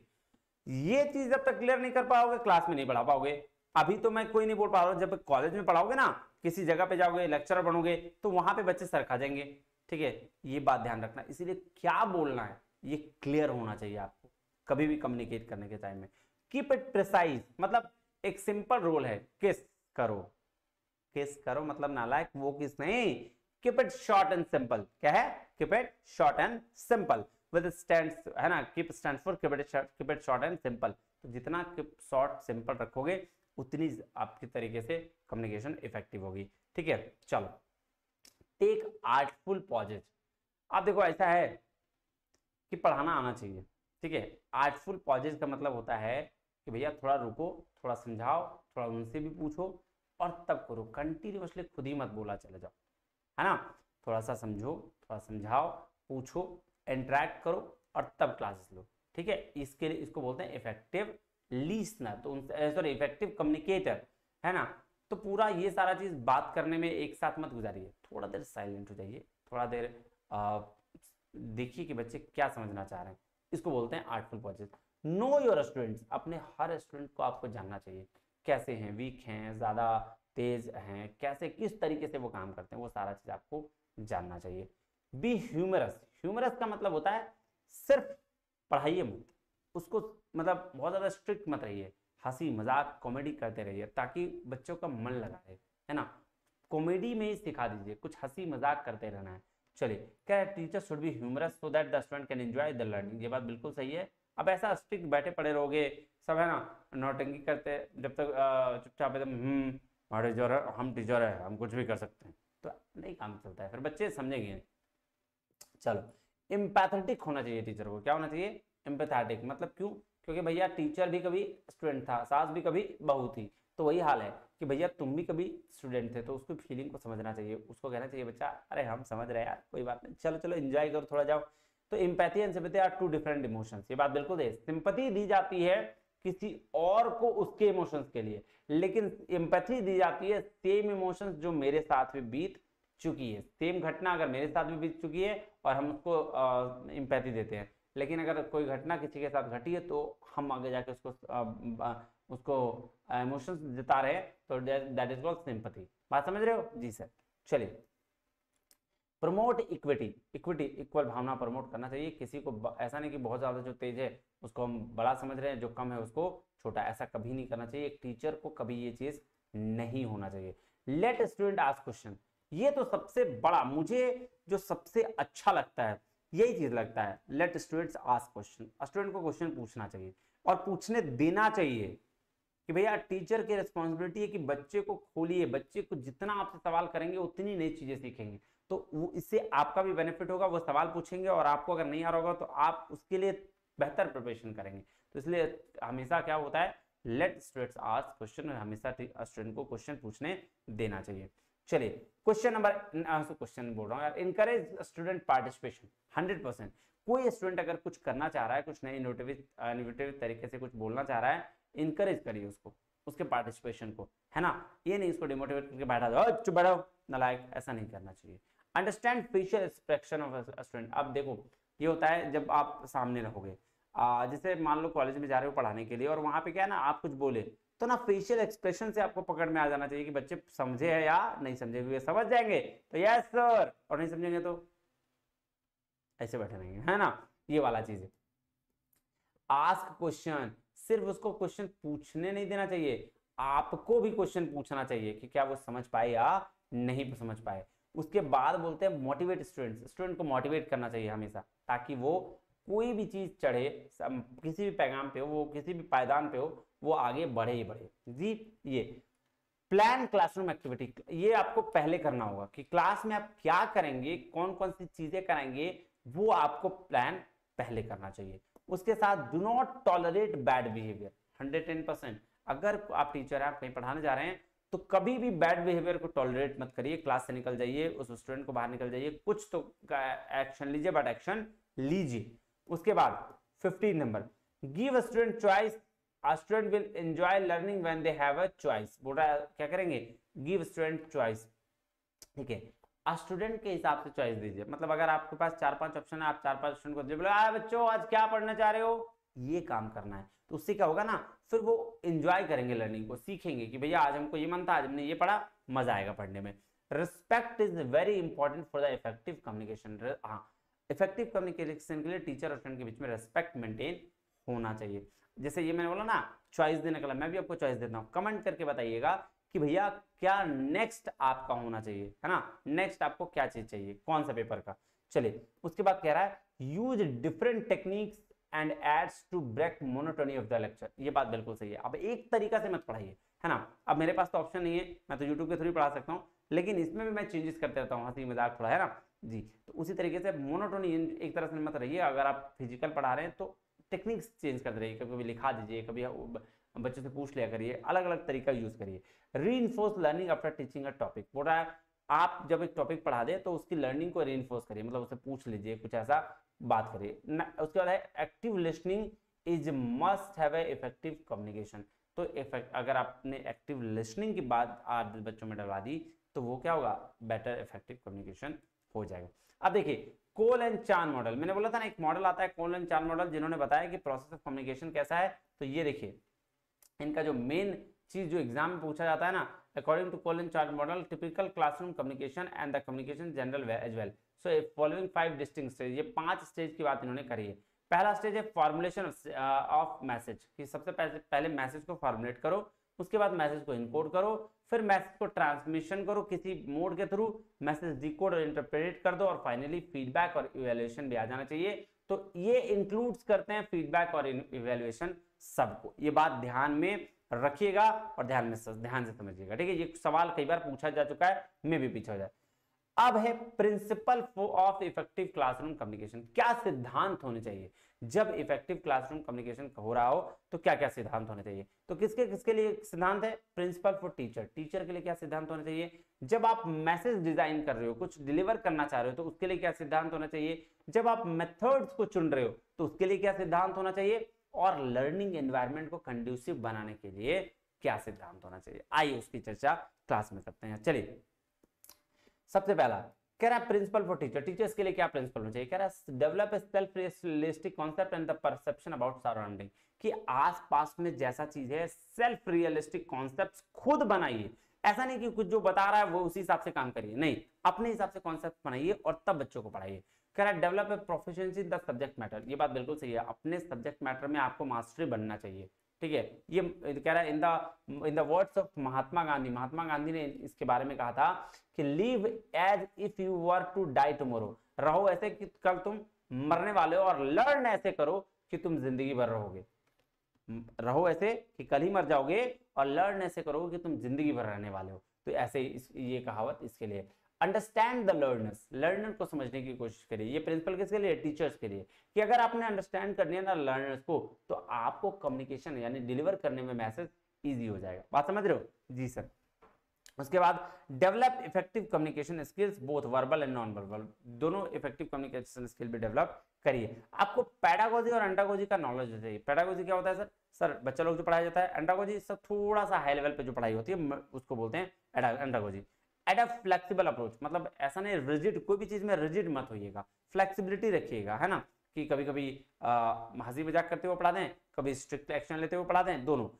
और बीइंग ऑब्जेक्टिव एंड अनबायस्ड, पूरा पक्षपात नहीं करिएगा, अनबायस्ड रहिएगा, ठीक है। बायस रहे अगर आप किसके साथ तो भी दिक्कत वाली बात है। और ऑब्जेक्टिव पर्पस होना चाहिए, ठीक है, ये हो गया बात। अब प्रिंसिपल फॉर मैसेज डिजाइन, कि मैसेज कैसे डिजाइन करना चाहिए। तो बोल रहा message should be clear and specified objective, clear कैसे होना चाहिए, तो इसको बोलते हैं objective should be satisfied through the smart, smart होना चाहिए, स्पेसिफिक होगा, मेजरेबल होगा, अचीवेबल होगा, रियलिस्टिक होगा, टाइम फ्रेम के अंदर होगा। मतलब स्पेसिफिक कम, मेजरेबल मेजर कर सकें जिसको देख सकें, अचीवेबल जो हम अचीव कर पाए, ऐसा नहीं कि चांद तारे तोड़ के ला देंगे ऐसा कुछ मान लो, रियलिस्टिक हो, रियलिटी पे बेस्ड हो, और टाइम फ्रेम के अंदर हो, मतलब विद इन अ पीरियड हो, ये होता है ऑब्जेक्टिव। उसके बाद है relevant to the objective, content जो होना चाहिए ना वो आपके ऑब्जेक्टिव जो चीज पढ़ा रहे हैं उसी से रिलेटेड होना चाहिए। ऐसा नहीं कि पढ़ा कुछ और और कंटेंट कुछ और दे रहे हो। प्रॉपरली भी सीक्वेंस होना चाहिए, सिंपल टू इजी होना चाहिए, इजी टू डिफिकल्ट होना चाहिए, सिंपल टू कॉम्प्लेक्स होना चाहिए, सॉरी सिंपल टू इजी बोल दे रहा हूँ, सिंपल टू कॉम्प्लेक्स होना चाहिए, इजी टू डिफिकल्ट होना चाहिए, concrete to abstract, known to unknown होना चाहिए, ऑब्जर्वेशन से रीजनिंग होना चाहिए। तो ये आपका क्या है, ये पैरामीटर्स है, इस पे बात होना चाहिए। चलो टीचिंग में इसको और डिटेल में पढ़ेंगे। कह रहा है use language comprehend to the learners, बोल रहा है कि जो लैंग्वेज है वो लर्नर्स को कॉम्प्रिहेंडेबल होना चाहिए। ऐसा वर्ड नहीं ले आओ, टेक्निकल जार्गन मत ले आओ, टेक्निकल वर्ड्स बहुत नहीं लेगा, इजी लैंग्वेज में बात करिए, इजी लैंग्वेज में बात करिएगा तो चीजें समझ में आएंगी। यूज एप्रोप्रिएट सिंबल्स, जो सही सिंबल्स है ना उसको यूज करिए, जो टेक्निकली करेक्ट है और स्टैंडर्डाइज्ड है। इंक्लूड रेलेवेंट एक्सरसाइज, बहुत सारे एक्सरसाइज को इंक्लूड करिए। Generous use of examples and बहुत सारा एग्जांपल्स और जो है नॉन एग्जांपल्स और एग्जांपल्स के थ्रू आप क्या करिए, बताइए उस सारा चीज को। उसके बाद principle for selection instructional method, कि भैया कौन कौन मेथड लें, कौन कौन सा सिद्धांत रखें जो हमारा इंस्ट्रक्शन देने के काम में आ जाए। तो select relevant and appropriate method in media, जो भी हो आपको जिस हिसाब से करना है, कंटेंट क्या होगा, कॉन्टेक्स्ट क्या होगा, फिर ऑब्जेक्टिव्स क्या होगा, ये शुड भी क्या होना चाहिए, रिलेवेंट होना चाहिए, जो लर्नर्स हैं उनके लेवल का होना चाहिए। ऐसा नहीं कि 8 क्लास को पढ़ा रहे हो और 10 क्लास को आप दे रहे हो। Use variety of methods and media, ये बात बिल्कुल सही है कि अलग अलग मेथड्स अलग अलग मीडियाज के थ्रू आप क्या करें, उनको पढ़ाएं, मोनोटोनी को अवॉइड करें। यूज गुड क्वालिटी मीडिया, अच्छी क्वालिटी की मीडिया को यूज करें, मतलब माध्यम अच्छा होना चाहिए, तरीका अच्छा होना चाहिए। Integrate media in teaching learning, media को टीचिंग लर्निंग में इंक्लूड करना चाहिए, ठीक है। चलिए जैसे अगर मान लो कुछ अच्छी दिखाना है, मान लो अगर गरीबी की बात आप कर रहे हैं तो गरीबी से रिलेटेड एक मूवी दिखा दीजिए, है ना। गरीबी से रिलेटेड अगर टाइम मिले तो वहां ले जाके बच्चों को समझा दीजिए, मतलब किसी गरीब जगह पे किसी गांव में ले जाके दिखा दीजिए, ऐसा काम करिए। कह रहा है principles for creating conducive learning environment, है ना। कंड्यूसिव लर्निंग एनवायरनमेंट का मतलब हुआ कि सही एनवायरनमेंट, एक अच्छा एनवायरनमेंट क्रिएट करने के लिए क्या सिद्धांत होने चाहिए। Classes should not be over crowded, मतलब आप ऐसा नहीं कि सिर्फ पैसा कमाने के चक्कर में एक क्लास में 2000 बच्चे पढ़ा रहे हो, नहीं ऐसा नहीं, आप कम बच्चे रखिए ताकि आप हर बच्चे पे ध्यान दे सकें। कह रहा है ensure proper seating arrangement in the class, बोल रहा है सीटिंग अरेंजमेंट जो है उसको भी इंश्योर करिए, अच्छे तरीके से होना चाहिए। रैपिड बिल्ड करिए स्टूडेंट के बीच में, इनकरेज करिए कॉपरेशन और हेल्दी कॉम्पिटिशन अमंग स्टूडेंट के बीच में, मतलब कि भैया ये पढ़ेगा तो देखो इतना पढ़ लिया, तुम क्यों नहीं पढ़ रहे हो, ऐसा होता है ना कंपटीशन वो वाला। फीडबैक मैकेनिज्म रखिए, इनकरेज करिए एक्सपेरिमेंटेशन को, कि भैया तरह तरह के एक्सपेरिमेंट होना चाहिए, कि अगर कोई बच्चा एक्सपेरिमेंट कर रहा है कुछ नए तरीके से लेके आ रहा है तो उसको इनकरेज किया जाना चाहिए। प्रोवाइड करिए reinforcement, provide non threatening environment, कोई धमकी भरा ये काम मत करिए कि नहीं ये नहीं करोगे तो ये कर देंगे, नहीं, आराम से प्यार से बात करिए, ठीक है। उसके बाद चलिए जी फोर्थ भी यूनिट खत्म हो गया। आइए अब हम बात करते हैं ट्रेडिशंस की, ठीक है। 7 ट्रेडिशंस है, क्या है 7 ट्रेडिशंस है, उन ट्रेडिशंस की हम बात करते हैं। उन ट्रेडिशंस में क्या क्या 7 तरह के ट्रेडिशंस की बात करी गई है, उन ट्रेडिशंस के थ्रू हम बहुत अच्छे तरीके से ये देखिए, क्योंकि ये ट्रेडिशंस जो है ना वो आपके एग्जाम में पूछे गए हैं, क्या है एग्जाम में बहुत बहुत हैवी तरीके से पूछे गए हैं। तो आइए उसके देते हैं। ट्रेडिशंस मतलब होता है पुराने तरीके की एक थ्योरी है ना, जिसके बिहाफ पर कम्युनिकेशन करी जाती थी और उसको समझा जाता था, बस भाई वही चीज है। तो बेसिक इसका वर्ड से उसको याद रखिएगा, काम बन जाएगा। कह रहा देखिएगा, every day we have images, symbol, signs, impressions flashing before our eyes, हमारे आईज के बीच में बहुत सारे इमेजेस सिंबल्स आते रहते हैं, ये तो फैक्ट वाली बात है, हर दिन हर समय थॉट्स आते ही रहते हैं। कह रहा message upon the message collide with our own sense of individuality and create the reality in which perceive our existence. How do we process the enormity of information and comprehend the symbols of what each import and export of the message means? क्या बोल रहा है, देखो basic चीज है कि इतना सारा मैसेज आता रहता है, उसको हम कैसे परसीव करते हैं, किस तरीके से उसको देखते हैं, वो हमारे ऊपर डिपेंड करता है, सिंपल सी बात है। कह रहा there are many theories try to understand the broad nature of communication and how it applies to the individual society, but because of the complex nature of the topic, traditions are formed to help organize and explain the viewpoints of the concept. तो वही बोल रहा है कि जैसे आपके बहुत सारे थॉट्स आते हैं और आप उसको अलग तरह से परसीव करते हैं, वैसे बहुत सारे थ्योरीज बनी हैं जो अलग अलग तरीके से उसको परसीव करती हैं और अलग अलग तरीके से उसको बताती हैं। आइए तो उस तरीके से रॉबर्ट क्रैक के हिसाब से 7 मॉडल्स रखा गया, अलग अलग मॉडल्स, उसकी चर्चा करते हैं। सबसे पहला मॉडल है सोशियो साइकोलॉजिकल ट्रेडिशन। अगर हम सोशियो साइकोलॉजिकल ट्रेडिशन की बात करें तो वो कॉज और इफेक्ट रिलेशन की बात करता है। वो बात करता है कि सबसे पहले ये किसने दिया है, ये अलग अलग लोगों ने दिया है, यहाँ रॉबर्ट क्रेक का दिया गया है, बाकी अलग अलग लोगों ने भी इसको अलग अलग तरीके से दिया है इंडिविजुअल बेसिस पर।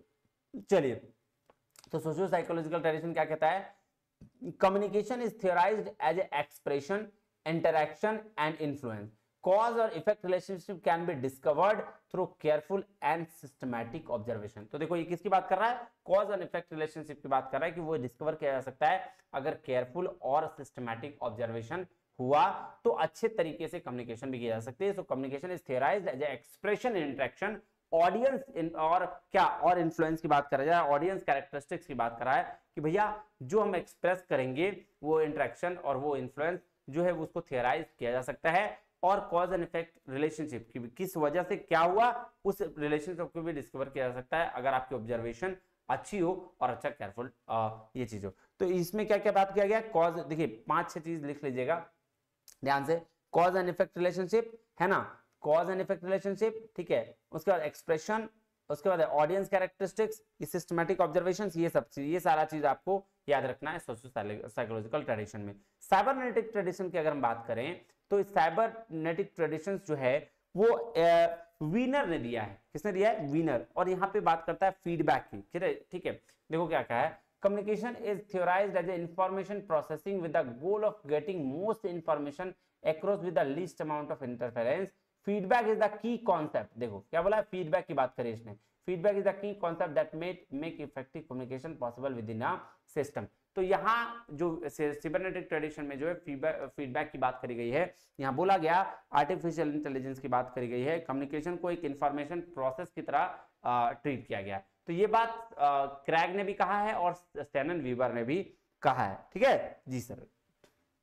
तीसरा है रियोट्रिकल ट्रेडिशन। रियोट्रिकल ट्रेडिशन जो है वो बात करता है लोगोस, पैथोस और इथोस की। मतलब इसमें बात किया गया है कि भैया कैसे कॉन्फिडेंटली आप ऑडियंस को एड्रेस कर सकते हैं, मतलब ये पब्लिक ऑडियंस को कैसे एड्रेस करना है इसके कॉन्फिडेंस की बात करता है। यहां बात करेंगे ये लोगोस, पैथोस और इथोस की, लोगोस का मतलब होता है लॉजिक की तरह से कैसे कम्युनिकेट करें, तो लॉजिकल हम कम्युनिकेशन कैसे करें। इथोस की बात करता है एथिक्स, इथिक्स के साथ कम्युनिकेशन होना चाहिए। और पैथोस बात करता है इमोशन, फीलिंग्स के साथ आपको शेयर करना चाहिए। उसके बाद है सेमियोटिक, सेमियोटिक ट्रेडिशन जो है ये तो दिया है, एक और ऑथर उन्होंने दिया है किसका, रिचार्ड इगडन ने, रिचार्ड इगडन ने इन्होंने इसको दिया है। इन्होंने इमोशंस की बात करी है, क्या बात करी है, प्रैक्टिकल डिस्कोर्स की बात करी है, इमोशंस की बात करी है, ठीक है। इन्होंने कहा कि शब्द को मत समझो, फीलिंग्स को समझने की कोशिश करो कि क्या कहा जा रहा है, ठीक है। दैट इज, ये देखो क्या कह रहा है, because meanings of are in the people, gaps between the subjective realities and bridge through a shared language or sign system. देखो जो शेयर्ड लैंग्वेज है उस लैंग्वेज को समझने की बात कही गई है कि फीलिंग्स को कैसे आप समझोगे, है ना। वर्ड्स क्या है, सिंबल्स हैं, और सिंबल्स को समझने की बात करी गई है, ठीक है। ये देखो क्या बोले, communication is theorized by the intersubjective mediation by the sign and symbols, sign and symbols की बात करी गई है, ठीक है। और किसकी बात करी, लैंग्वेज की बात करी गई है, और इमोशंस की बात करी गई है। चलिए उसके बाद है socio cultural tradition. Socio cultural tradition क्या होता है भैया, समाज की बात कर रहा है, ये रिप्रोडक्शन सोशल ऑर्डर की बात कर रहा है कि समाज में जो ऑर्डर है उसको हम कैसे करें, एक कल्चर को दूसरे कल्चर से कैसे कम्युनिकेट कर सकते हैं, इसकी बात करता है। ये देखिए कह रहा है reality socially construct into micro level interaction process. Critical tradition, critical tradition का मतलब होता है कि मास मीडिया कॉन्सेप्ट को लेके आना। देखो क्या रहा है, communication is theorized in discursive reflection, social justice can be best told through when ideological distance and recognized through the communication practices then enable critical reflection। तो इसका मतलब ये सिंपल कह रहा है कि भैया जो आपका पावर क्या बोलते हैं, मास मीडिया का कॉन्सेप्ट नहीं, और ये किसके साथ एसोसिएटेड है, ये फ्रैंकफर्ट स्कूल के साथ है। क्रिटिकल में क्रिटिकली कैसे आप कम्युनिकेट करते हैं इसकी बात कर रहा है, आइडियोलॉजिकली, है ना जी। उसके बाद है फेनोमोलॉजिकल ट्रेडिशन। फेनोमोलॉजिकल ट्रेडिशन क्या होता है भैया, तो फेनोमोलॉजिकल ट्रेडिशन बात करता है काउंसलिंग की, कैसे काउंसलिंग करी जाती है। देखो communication is a theorized dialogue, authentic human relationship is sustained and the common grounds established through the direct experience of others। Direct experience कब होगा, जब आप काउंसलिंग करते हैं, है ना। वहां पे क्या होता है, काउंसलिंग के वक्त में देखो जब आप कुछ सवाल पूछते हो तो आपको जवाब दिया जाता है, ठीक है, उस समय काउंसलिंग, इसीलिए बोलते इसको क्या किया गया, काउंसलिंग पीरियड कहा गया। चलिए तो ये तो बात हो गई आपके ट्रेडिशंस की। अब बात करते हैं मॉडल्स ऑफ कम्युनिकेशन। देखो तीन तरीके के मॉडल्स हैं, क्या है, तीन तरीके के, कौन सा सर, लीनियर मॉडल्स हैं, ठीक है। उसके बाद है इंटरैक्टिव मॉडल्स हैं, और क्या, उसके बाद फिर जो है वो है आपका कन्वर्जेंस मॉडल, ठीक है जी सर। ट्रांसमिशन और ट्रांजैक्शन मॉडल्स भी इसको कहा जाता है। चलिए मॉडल्स ऑफ कम्युनिकेशन की बात करें तो तीन तरह के मॉडल, ध्यान से दीजिएगा। कह रहा है there are three models of communication, linear model, interactive and transactional model. Linear model of communication includes a variety of theories. देखो linear model one way model को कहा जाता है जिसमें चार तरीके की थ्योरीज है। क्या क्या, चार तरीके की थ्योरीज। देखिए क्या कह रहा है, one example of linear communication is marketing email you might receive from your favorite clothing brand। अगर एक क्लोथिंग ब्रांड से आपको क्या आ रहा है, ईमेल आ रहा है कि भैया आपको ये कपड़ा खरीद लेना है, ये कपड़ा आपका डिस्काउंट पे, तो इसको बोलते हैं linear model of communication. One way model, एक तरफ से कम्युनिकेशन हो रहा है, that is called linear model, ठीक है जी जी। कह रहा है दिस में include information about the promotional deal, किसके बारे में, प्रमोशन कर रहा है वो आपको, इसलिए। और इस तरीके से linear model of communication best exemplified है चार मॉडल के द्वारा, किसके द्वारा, Aristotle model, Lasswell model, Shannon Weaver model और बर्लो मॉडल। चारों की हम डिटेल में चर्चा करेंगे। तो लीनियर मॉडल में बस यही समझिएगा कि एक तरफ से मॉडल की बात करी जा रही है, one way model of communication की बात करी जा रही है, ठीक है जी। चलिए उसके बाद चलते हैं क्या, उसके बाद दूसरा है इंटरैक्टिव, जिसको हम लोग कन्वर्जेंस मॉडल भी बोलते हैं। क्या बोलते हैं, कन्वर्जेंस मॉडल भी बोलते हैं, है ना। चलिए तो कन्वर्जेंस मॉडल का कह रहा है deals with the exchange of ideas and message taking place both ways, sender और रिसीवर दोनों से, वाइस वर्सा, एक साथ में। अगर एक साथ दोनों का हो रहा है, यहां इसको बोलते हैं फीडबैक एक साथ हो जाना। मतलब अगर इसको बात करें इंटरैक्टिव या ट्रांजैक्शनल मॉडल का, तो यहां क्या होता है, यहां डिले फीडबैक होता है। मतलब जैसे वीडियो के थ्रू मैं बताने की कोशिश करता हूं, वीडियो के थ्रू अगर हम बात करें, हम आप तक पहुंच रहे हैं जी, आपके पास कम्युनिकेशन जा रहा है जी, अब आप क्या कर रहे हो, आप मुझे कमेंट्स के थ्रू फीडबैक दे रहे हो। That type of communication model is इसको बोलते हैं इंटरैक्टिव मॉडल, ठीक है, जहां पे हम एक्सचेंज और आइडिया करते हैं दोनों तरीके से, है ना, वाइस वर्सा। कह रहा the communication process take place between the human and machine both verbal and non verbal. This is relatively new model of communication for new technologies like website.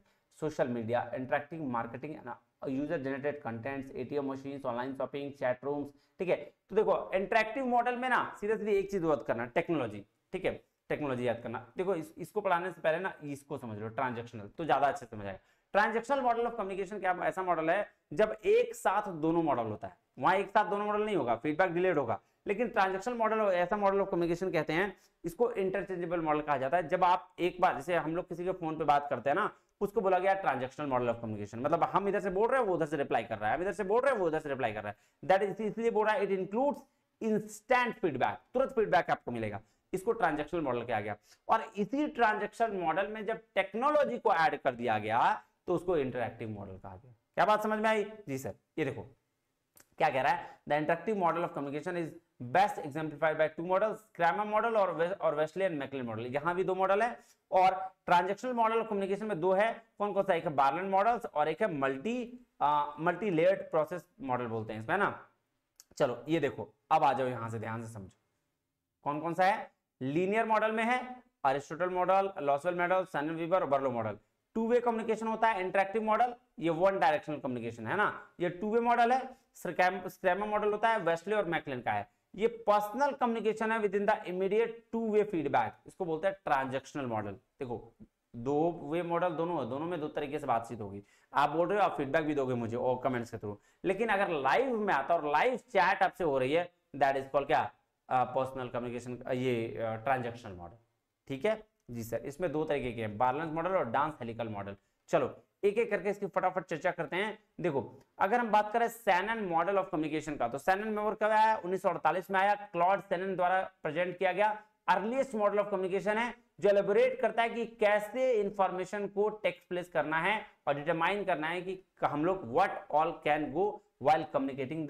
जब कम्युनिकेट कर रहे हैं तो हम लोग कहां जा सकते हैं, गलत कहां जा रहे हैं, ठीक है, किस जगह पे नॉइज क्रिएट हो जा रहा है। ये देखो इन्होंने नॉइज की बात करी है, किसकी बात करी है? नॉइज की बात करी है।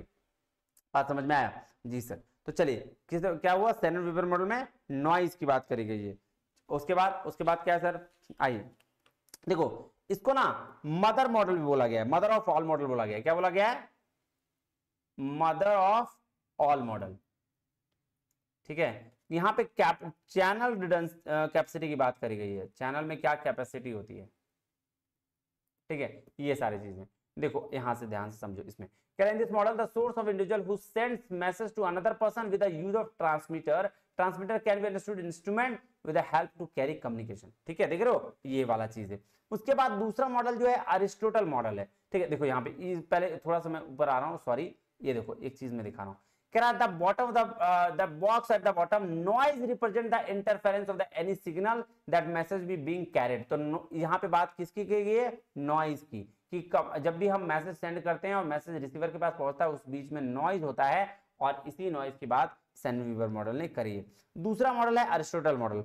अरिस्टोटल मॉडल क्या बोलता है? इसने यही लोगोस, पैथोस और इथोस की बात की है। देखो एग्जांपल दिया है, कह रहा let's understand this through this example. कह रहा है politician must understand the importance of addressing the issues in the right way. One should talk about the improving the safety of girls, better transportation facilities, the need of more ration shops in order to fetch the maximum number of votes।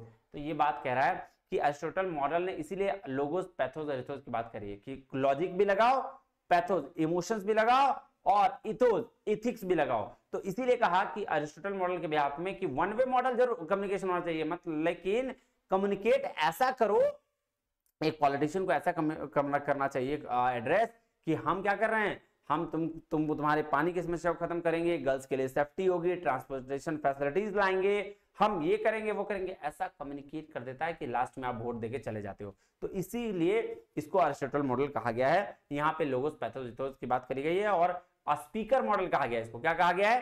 Speaker model. देखो ये देखो यहाँ पे लिखा हुआ है, here the speaker is given the entire charge of communication, है ना, तो इसीलिए इसको क्या बोला गया? स्पीकर्स मॉडल, है ना, स्पीकर्स मॉडल। यहाँ पे ऑडियंस की बात करी गई है कि ऑडियंस के बीच में बोलना कैसे है, ऑडियंस, है ना, इसकी बात करी गई है। चलो उसके बाद बर्लो का एसएमसीआर मॉडल, ये तो कुछ नहीं है, सोर्स, मैसेज, चैनल और रिसीवर्स, ये चार चीज की बात करता है। एसएमसीआर बस इसकी बात करता है।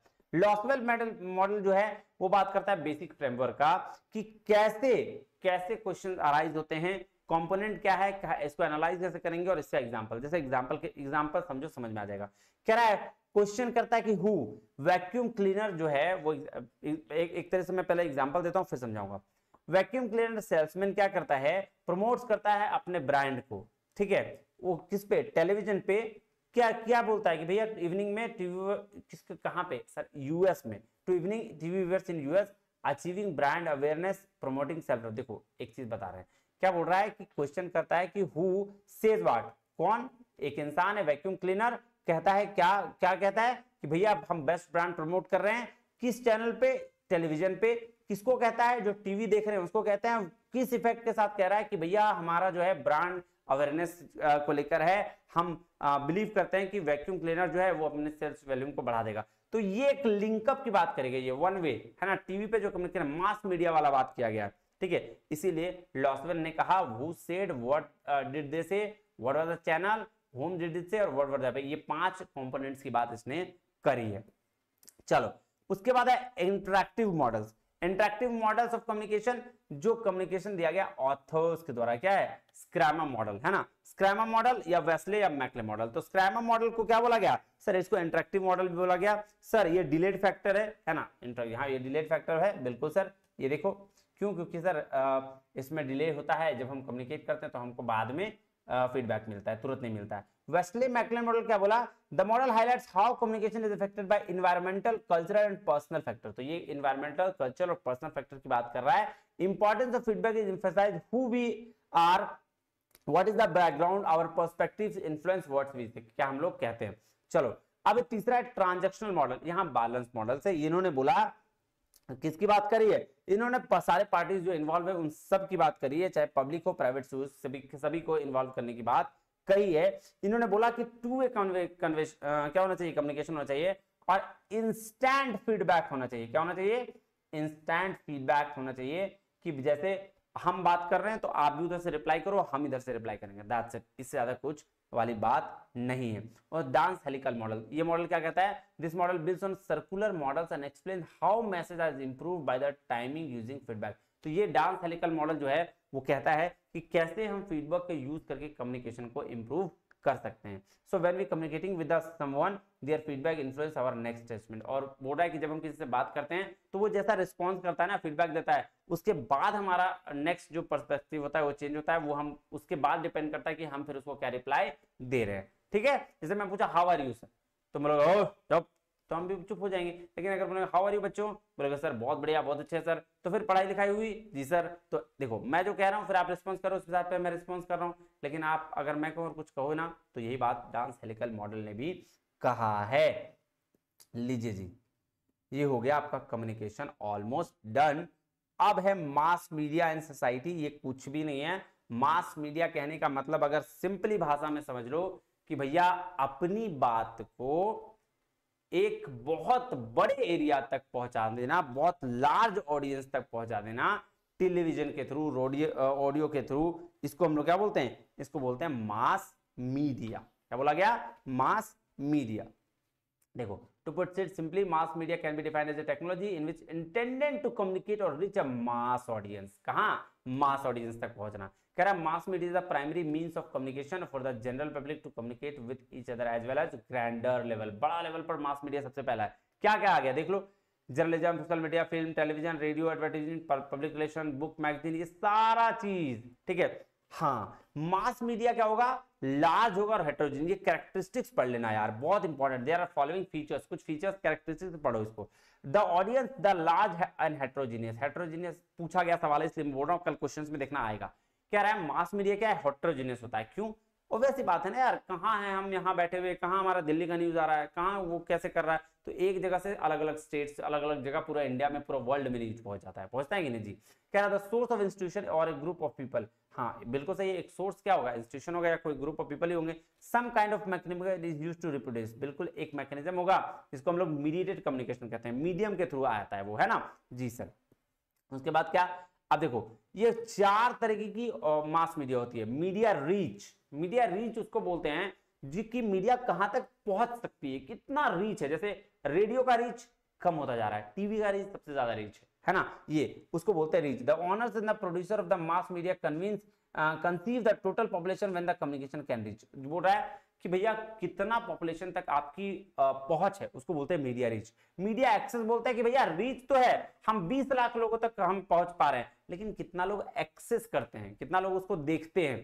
कह रहा है मास मीडिया में भी अवेलेबल बट द कैपेसिटी और willingness to use the media. अब भाई साहब चैनल तो हर जगह है, मान लो कोई चैनल है, वो चैनल हर जगह है, लेकिन क्या गांव में ये चीज देख पाते हैं लोग? नहीं। तो एक्सेस बहुत कम लोग करते हैं। सो मीडिया रीच मींस कितना लोग आपके पास अवेलेबल है, और मीडिया एक्सेस मींस मतलब कहां तक आप मतलब मीडिया एक्सेस मींस कितने लोग एक्सेस कर पा रहे हैं। रीच मतलब कहां तक आप पहुंचे हुए, और एक्सेस मतलब कहां आप तक पहुंचा हुआ है। मीडिया एक्सपोजर मतलब only these individual who actually expose themselves media are in the media audiences. तो एक्सपोजर मतलब होता है वो इंडिविजुअल जो एक्चुअली क्या एक्सपोज कर पाते हैं खुद को, है ना। और मीडिया इफेक्ट बोलते हैं individual who have expose to the mass communication product and that have undergone change in their knowledge opinion, जो मीडिया इफेक्ट्स बोलते हैं कि उसको देखकर जो उसमें बदलाव आता है, that is called media effects. आ जाओ, मास मीडिया टाइप है print media, traditional media, electronic media, new media, है ना। चलो ये कुछ नहीं है, बेसिक चीज है ये सब, खत्म। हाँ अब आ गई जी टाइप्स ऑफ लिसनिंग। देखो ये एडिशनल टॉपिक है, ठीक है, नहीं भी करोगे तो क्या कहानी खत्म है, लेकिन listening in communication is very important है, क्योंकि लिसनिंग की वजह से कम्युनिकेशन इफेक्टिव होता है। जितना आप सुनोगे उतना ही ज्यादा अच्छा बोल पाओगे। तो इफेक्टिव क्या है? कॉम्प्रिहेंसिव लिसनिंग कहता है कि comprehensive listening is to learn the content, also known as informational listening, कि जब आपको कॉम्प्रिहेंसिव लिसनिंग की बात करी जा रही है तो आप उसको बहुत ध्यान से कॉम्प्रिहेंड ऑब्जर्व करके सुनते हो, उसको क्या बोलते हैं? उसको बोलते हैं कॉम्प्रिहेंसिव लिसनिंग। ठीक है जी, बात समझ में आ रही है? जी सर, है ना। चलिए उसके बाद अगर हम बात करें, उसके बाद क्या है? उसके बाद डिस्क्रिमिनेटिव। डिस्क्रिमिनेटिव लिसनिंग बोलते हैं जब आप उसके टोन और इमोशन को समझने की कोशिश करते हैं, डिस्क्रिमिनेट करने की कोशिश करते हैं। कह रहा है this type of listening identify the variation of tones and sounds and tones में क्या होता है? वेरिएशंस होता है। कह रहा है एम्पैथेटिक लिसनिंग मतलब आपके इमोशंस को जो साथ में लेकर वो जो बात करता है उसको बोलते हैं एम्पैथेटिक लिसनिंग। क्रिटिकल लिसनिंग मतलब भाई क्रिटिकल लिसनिंग वैसा लिसनिंग को बोलते हैं जो इजीली अवेलेबल नहीं होता है ना, बहुत बहुत ध्यान से सुनना होता है, बहुत ध्यान से जजिंग करनी होती है। जब जजमेंट, जैसे वो लोग होते हैं ना आपके जज जो लोग बैठे होते हैं जहाँ पे सिंगर्स लोग गाते हैं, इंडियन आइडल इस टाइप का शो, तो वहाँ क्रिटिकल लिसनिंग की जाती है, आराम से सुनकर तब उस पर उसका सिलेक्शन किया जाता है। उसके बाद है अप्रिशिएटिव लिसनिंग, ऐसा लिसनिंग जहां पे आपको अप्रिशिएट किया गया, नहीं, उसको बोलते हैं अप्रिशिएटिव लिसनिंग। बेसिक है, क्या कह रहा है? Appreciative listening is when the listener seeks certain information which they be will appreciate since it meets their needs और गोल। तो बोल रहा है कि लिसनर को तब अप्रिशिएट किया जाता है जब आप उसकी इंफॉर्मेशन को सुन लेते हैं। एक्टिव लिसनिंग होता है और रिफ्लेक्टिव। एक्टिव मतलब होता है ध्यान से सुनना, है ना, फुल अटेंशन देकर, और रिफ्लेक्टिव मतलब होता है जब responding to the other person by reflecting the thoughts and feeling, जो हर्ड है, जो आपने चीजों को सुना है उसको जब आप किसी को बता रहे हो, इसको बोलते हैं ये चीज। अब आ जाओ इंपॉर्टेंट टर्मिनोलॉजी। क्या क्या टर्मिनोलॉजी है? सिंक्रोनमस कम्युनिकेशन। सिंक्रोनमस कम्युनिकेशन बोलते हैं जब हम लाइव बातें कर रहे होते हैं, ठीक है, सेम टाइम पर बात कर रहे हैं, सिंक्रोनमस कम्युनिकेशन। लेकिन अगर अलग टाइम पर बात कर रहे हैं, असिंक्रोनमस। जैसे मैं बताता हूं, अगर मैं आपसे लाइव वीडियो पे बात कर रहा हूं और पढ़ा रहा हूं, सिंक्रोनमस, लेकिन ये वीडियो आप देख रहे हो, दैट इज कॉल्ड असिंक्रोनमस। बात समझ में आई? जी सर। चलिए उसके बाद क्या है? Time shifting. टाइम शिफ्टिंग होता है कि भाई साहब आप टाइम को बदल लो, जैसे 8 बजे कोई चीज आने वाला है, वो चीज को आप 9 बजे 10, मेरा वीडियो 8 बजे आ रहा है आज, आप क्या कर रहे हो? उसको 10 बजे देख रहे हो, that is called time shifting. है ये भी असिंक्रोनमस ही, लेकिन ये टाइम शिफ्टिंग है, ठीक है। उसके बाद है गेट कीपिंग। गेट कीपिंग होता है एक इंफॉर्मेशन जो फिल्टर्ड होता है ना, आपको रोक के रखता है कम्युनिकेशन को। ये लीजिए, हाँ लीजिए जी, हो गया आपका कम्युनिकेशन कंप्लीट, पूरा का पूरा कम्युनिकेशन कंप्लीट। उम्मीद है आपको ये बिल्कुल समझ में आएगा, है ना। ठीक है, चलिए जी, फिर मिलते हैं कम्युनिकेशन के पूरे एमसीक्यूज के साथ, रिसेंट एमसीक्यूज के साथ अगले दिन। तब तक के लिए बहुत बहुत धन्यवाद। Thank you very much. जय हिंद।